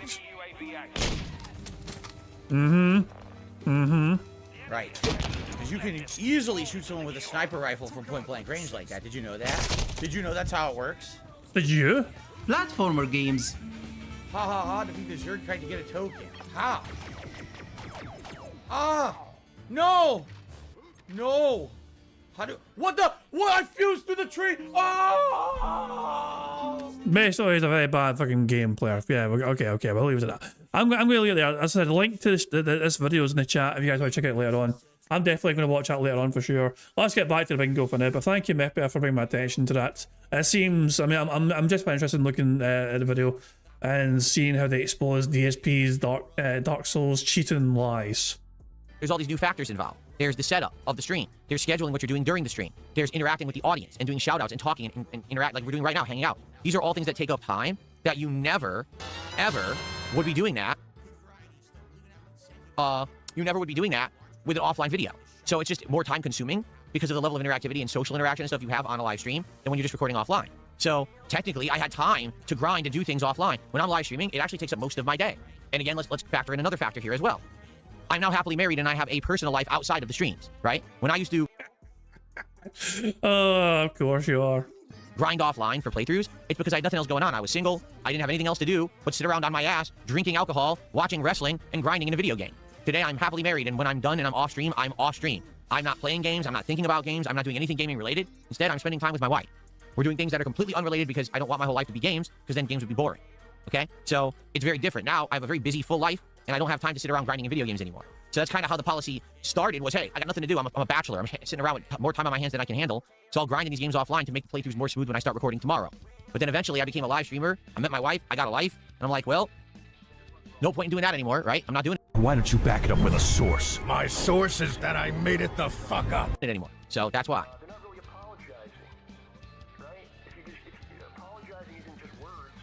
Are the early Wild West years from YouTube my favorite era from YouTube and streaming? No. No, they're not. Listen, it was fun, okay? It was fun to do it. It was. As a hobby, I never intended it to be a job, but once I started taking it seriously and I started doing it full time, it was more of a grind than anything else. I had to rush out and buy whatever the new game was. I had to play it from start to finish. I had to rush the playthrough as fast as I could. But you chose to approach YouTube in that manner, though. That was not YouTube's fault for you doing that. That was you actively deciding to conduct yourself in that manner. First, to get the videos out, to get the day one views, to get the review out as quickly as possible, to do the unboxing, to do the hateful truth, and then finish it up, bring it back to GameStop, trade it in, on to the next. And it was like that for many years, 2, 3, 4 years. That was my work ethic, was just play, upload, play. It was a humongous grind. It really was. And to be honest, what were the times that I enjoyed more? The more laid back times. The times when there wasn't much pressure. Like, for example, when John came over and we did our co-op playthrough, or when I had a chance to go over Howard's house and we were just dicking around playing Street Fighter. Those were way more enjoyable, entertaining times than me grinding away, creating offline gameplay videos and pumping them onto the internet. Okay? Once I became an interactive streamer, once I started doing this kind of stuff over time, you know, and changed the whole format of my content, this right now, what we're doing right now, is way more fun, way more enjoyable than anything that I used to do when I was an offline content creator. Just being honest. I love chilling with you guys, interacting, hanging out, talking, feeling like it's a social experience back and forth that we're collectively enjoying the content together. Back then, it was just like, make content upload, views. Now it's like, no big deal. Let's just play. Let's just enjoy. Let's hang out, right? Play at your own pace. You notice I'm in no hurry to start. We're going to get around to starting today. We're going to have a great time when I do. But what's the rush? Let's just chill and enjoy each other's company and have a good time. Then let's have it be a fun, chill time when I play the games. Yeah, you're stalling because you want more money before you start gameplay because you're a greedy son of a bitch. If you told me back then chill gaming, I'd be like, what are you talking about? Gaming was anything but chill when I was making all those videos and grinding for all those early years on YouTube. It was the opposite of chill. It was gotta get through it, gotta rage, gotta fill each moment with commentary, gotta talk, blah, blah, blah, fail, entertain. And it's not like that anymore. It's really much. Yeah, you don't have to entertain anyone, Phil. Don't worry about entertaining anyone. Don't worry, Phil. You don't have to worry about entertaining anyone as a fucking content creator anymore. Heaven forbid you fucking have to go back to the days where you attempt to entertain your audience. Perish the thought. Better now, okay?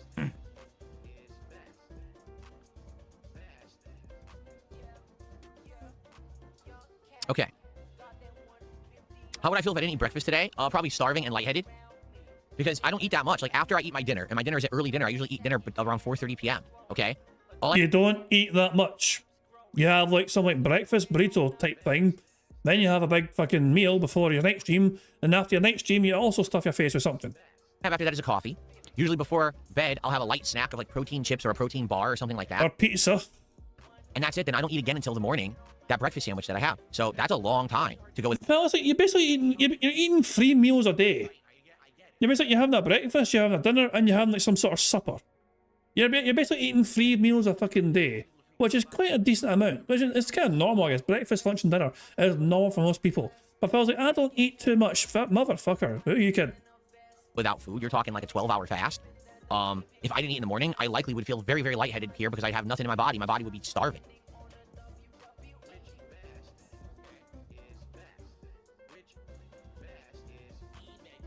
Someone tipped $1 says I'm being insanely loud. Well, I'm so sorry about that, everybody. Thanks for the buck. That's a troll reference. Well, technically it's a cat reference. Is the shirt inside out? Why is the American flag backwards? Because that's how they designed the shirt. Look, the shirt's not inside out. That's how the shirt's designed. That's the actual print on the shirt. It's meant to be stylistic, I suppose. I mean, why'd you get it if you're not sure? How many digging for gold in that ear. Jesus, man. Squeak, squeak, squeak. Get that earwax. How many Hawaiian-style button-up shirts do I own? I don't know. I never counted because I have some that are more Hawaiian. Like, I would argue this is a more Hawaiian style. This is like the Vice City shirt, right? But I have others that are button shirts like this that aren't Hawaiian designs. They're more like I have plain, and I have other things that definitely are not Hawaiian. But I never counted. I don't know.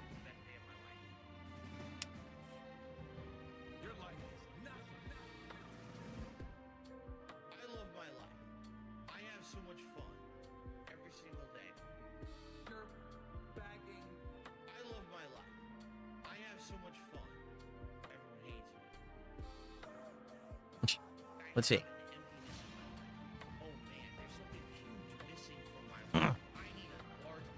Okay, very soon we'll be ending this DSP morning show and getting started with bonus. So last chance, if you guys have something you want to talk about, now would be the time before we get started with our playthrough again. I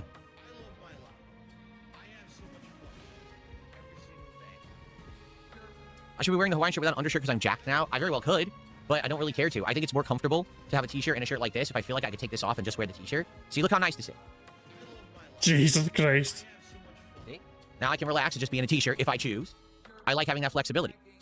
It depends on the mood. If it gets really hot in here one day, I could take the shirt off and just, just have the t-shirt. Or then I could, I could just wear this shirt as well with no undershirt, but I like the style of having the shirt over another shirt. It's double the style instead of just one. What's wrong with that? I was pointing this out earlier on, but even when he's wearing a t-shirt, you can see how, like, he thinks he's bursting out his fucking clothes because he's so jacked and fit as fuck. There's still a wiggle room. Like, you could fit things up his sleeve, you know what I mean? Like, when his arms are moving, his shirt sleeves are wiggling. Of having the shirt over another shirt. You see what I mean? Like, it's like there's a gap there. There's a gap. There's space there. His arms aren't filling up every single space that his sleeves have to offer, which means his little arms aren't as jacked as he's claiming to be. Style instead of just one. What's wrong with that? Burger. 5 in a row. That's concerning. There you go. Can I put the Hawaiian shirt back on? Yes, I can. We are 2 away from a full house. As things stand. 2 more squares get ticked off and we've won bingo. If we get 50 likes, we've won bingo. 50 likes means we've won. Like the stream, you bastard. Just 50 likes for free from the bad man. Yeah, we have 40 likes. We need 10 more likes. 10 more likes and we're free. Free. Oh. Yes, that Mouse PI for Hire is coming out in April, and I am going to check it out. Indeed, I am. Looks interesting to me.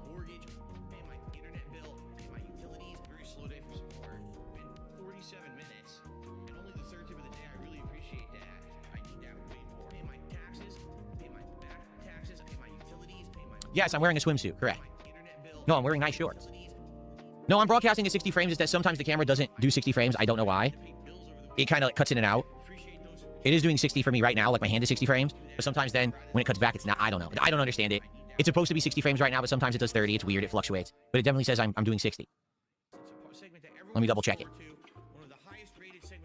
Yep, it's set to 1080p 60. Who fucking cares?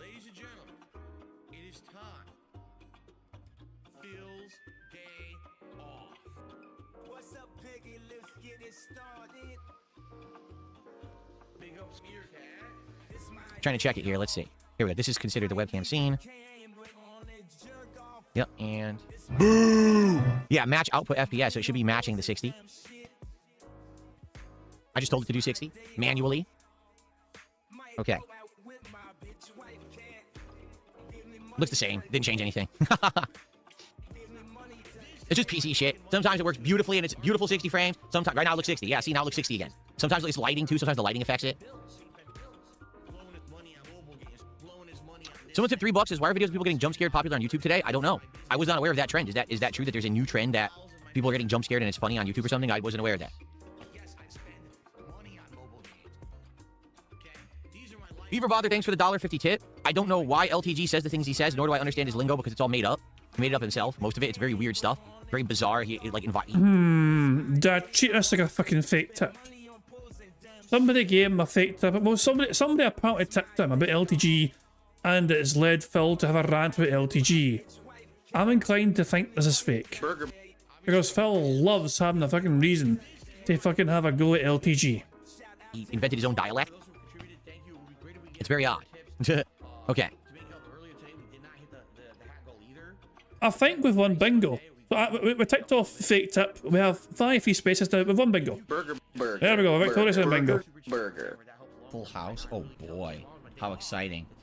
Anyway. You got a fake tip and plus started, which is 20 starts. That gives a free space as well. We've won bingo. Hooray for that. And apparently we have 51 likes, so we have 2 free spaces carried over for tomorrow. Excellent stuff indeed. Bro, it's 2 minutes until Bro Side Phil's premiere. We've got to do marbles though. Bro Side Phil's premiere is starting in 2 minutes time, but we've won bingo, so we're going to have to do marbles. We can't do marbles and then we will redirect to Bro Side Phil's premiere. We can always rewind, I guess, when we join the fucking stream, but we will join your premiere at some point, for sure. You go over and enjoy your premiere, Bro Side Phil will catch you with other marbles. So yeah. We've won bingo, hooray for that, and we have 2 free spaces as well, carrying over tomorrow. Live DSP is currently at, I don't know how he's doing. His top tip is, so his top super chat is still 10 buckaroos, his top tip is $5. The King's tax is apparently $55 he fucking does, who fucking cares? But otters, no, where's the water? Hold on, let's go to live, where's the water? There's the otters and there's the water, good stuff indeed. Right, let's get the marbles loaded up here. Let's get the marbles game loaded up here. I don't think there's any new comments to add, by the way. Let me just very quickly check the comments just to make sure here. So I'm checking my comments right now. There is no comments, there's no marbles to add. So we can get straight into a game of marbles to celebrate our full house here. And afterwards we will redirect to Bro Side Phil's stream once we're done here. Let's pick a quick course here. Here we go. So let's get that score off and there we go. Let's go to race. Community. Let's hit random. Here we go, random. That's a nice short course. Amazing absurd of this. That guy Steve made it. 20% elimination rate and his average finish time is under 2 minutes. Here we fucking go. That's a bit nice and quick. That's a nice quick one today. Fear Monarch, every couple of days they drain the otter pool. But obviously but the live stream doesn't update when I go away from it, you know what I mean? So that was before bingo began. They were cleaning out the pool. But obviously since then they've, filled it back up and the otter's back, so there we go. They take good care of the otters at the Vancouver Aquarium. So the course looks like it goes multiple different routes here. There's multiple different paths you can go on. It seems to, it does seem quite random actually. It's not symmetrical and it by any means highest level. What the fuck's that all about? And the finish line is down there. You just drop it to the finish line down here. But apparently it looks like there's like 2 or 3 or 4 different, or 5 different, there's multiple different ways you can finish this, it looks like. Holy shit. It's an interesting looking course for sure. Dreamlands TV is miles ahead for now. Are they going a fast way though, or are they going a slow way? You could argue that's slowing them down, but go this way. Because Mammon looks like they're fucking doing quite well. Mammon looks like they're in first place now, but they're going to get slowed down themselves by anything. Dreamlands TV is on the lower level, which could benefit them. So Mammon is still ahead, technically, but they're higher up. Oh, but Dreamlands are going to slow. Oh, that's a bit of a slowdown for Dreamlands, but they're still doing okay. Mammon is very interesting. It's very close. This is very close. Mammon looks like they got the momentum on their side. Dreamlands have been slowed down here. I think we're going to have to follow Mammon here. I think their marble is going to be victorious. But wait a second. Wait a second. Dreamlands still wins in the end. Dreamlands has won the marble race of today. Who's in second place here? They're all going in now. So Dreamlands was first. Tidus Welshman was second. Celsius third. Mammon fourth. Mercer fifth. Princey sixth. Bloody seventh. Top six was eighth. Sunny was ninth. And Tom was in 10th place.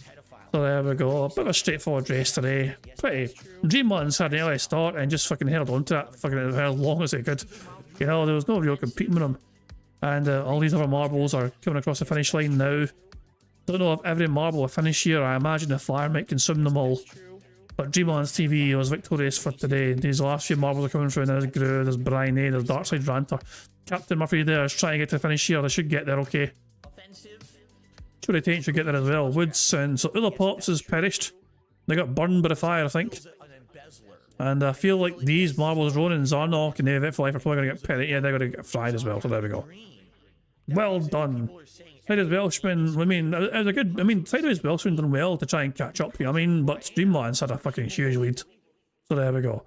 Good stuff indeed. So that's the marble race there. In case you're wondering where, so who else finished all theirs? Fear Monarch, you're 21st. Spirotic 22nd. Where Dash, you're 27th. Who else? Mark O'Shaughnessy, you're 36th place. Culip, you're fucking 39th. Who else? Where's everyone else? I was 52nd place. Sorry for that. Who else? Warren, you're 62nd place. Moki was 69th. Interesting number. Jade was 72nd. And Kyle was 81st. Jade, the student, has surpassed the Master Kyle. Go it, fuck Kyle. But there we go. But well done to Dreamlands TV. Their marble was victorious today. Good stuff indeed. So there we are. Let's get to our marbles here and let's spin the bingo Barry Wheel of prizes and see what Dreamlands TV has won for themselves. Dreamlands TV has won for themselves Full House Ticket. There we go. A Full House Ticket has been won by Dreamlands TV. Congratulations to them for their victory. They have a Full House Ticket they can use whenever they want between now and a week's time, basically. So there we go. But yeah, guys, I am going to wrap up there. We will redirect to Broside Phil's premiere, which is going on right now. I'll make this very short and sweet here. I hope you all enjoyed Bingo. I'll see you all tomorrow for some more Bingo. But until then, I hope you all enjoy the rest of Monday, and I'll catch you all later. Goodbye. On September 14th, a pre-authorized payment of $16.51 from PayPal.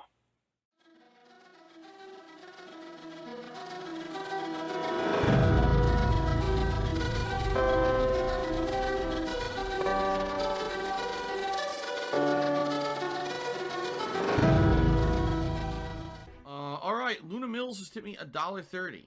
It says, "I'm back. What's your favorite type of shower?"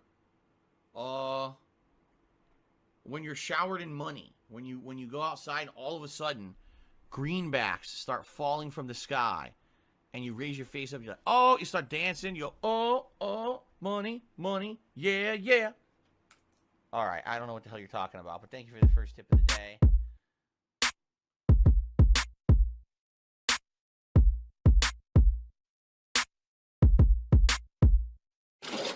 Money, money, yeah, yeah. Money, money, oh, money, money, yeah, yeah. Money, money, money, money, yeah, yeah. Money, money, oh, money, money, yeah, yeah. These contributions are mandatory. Money, money, yeah, yeah. Money, money, oh, money, money, yeah, yeah. Money, money, money,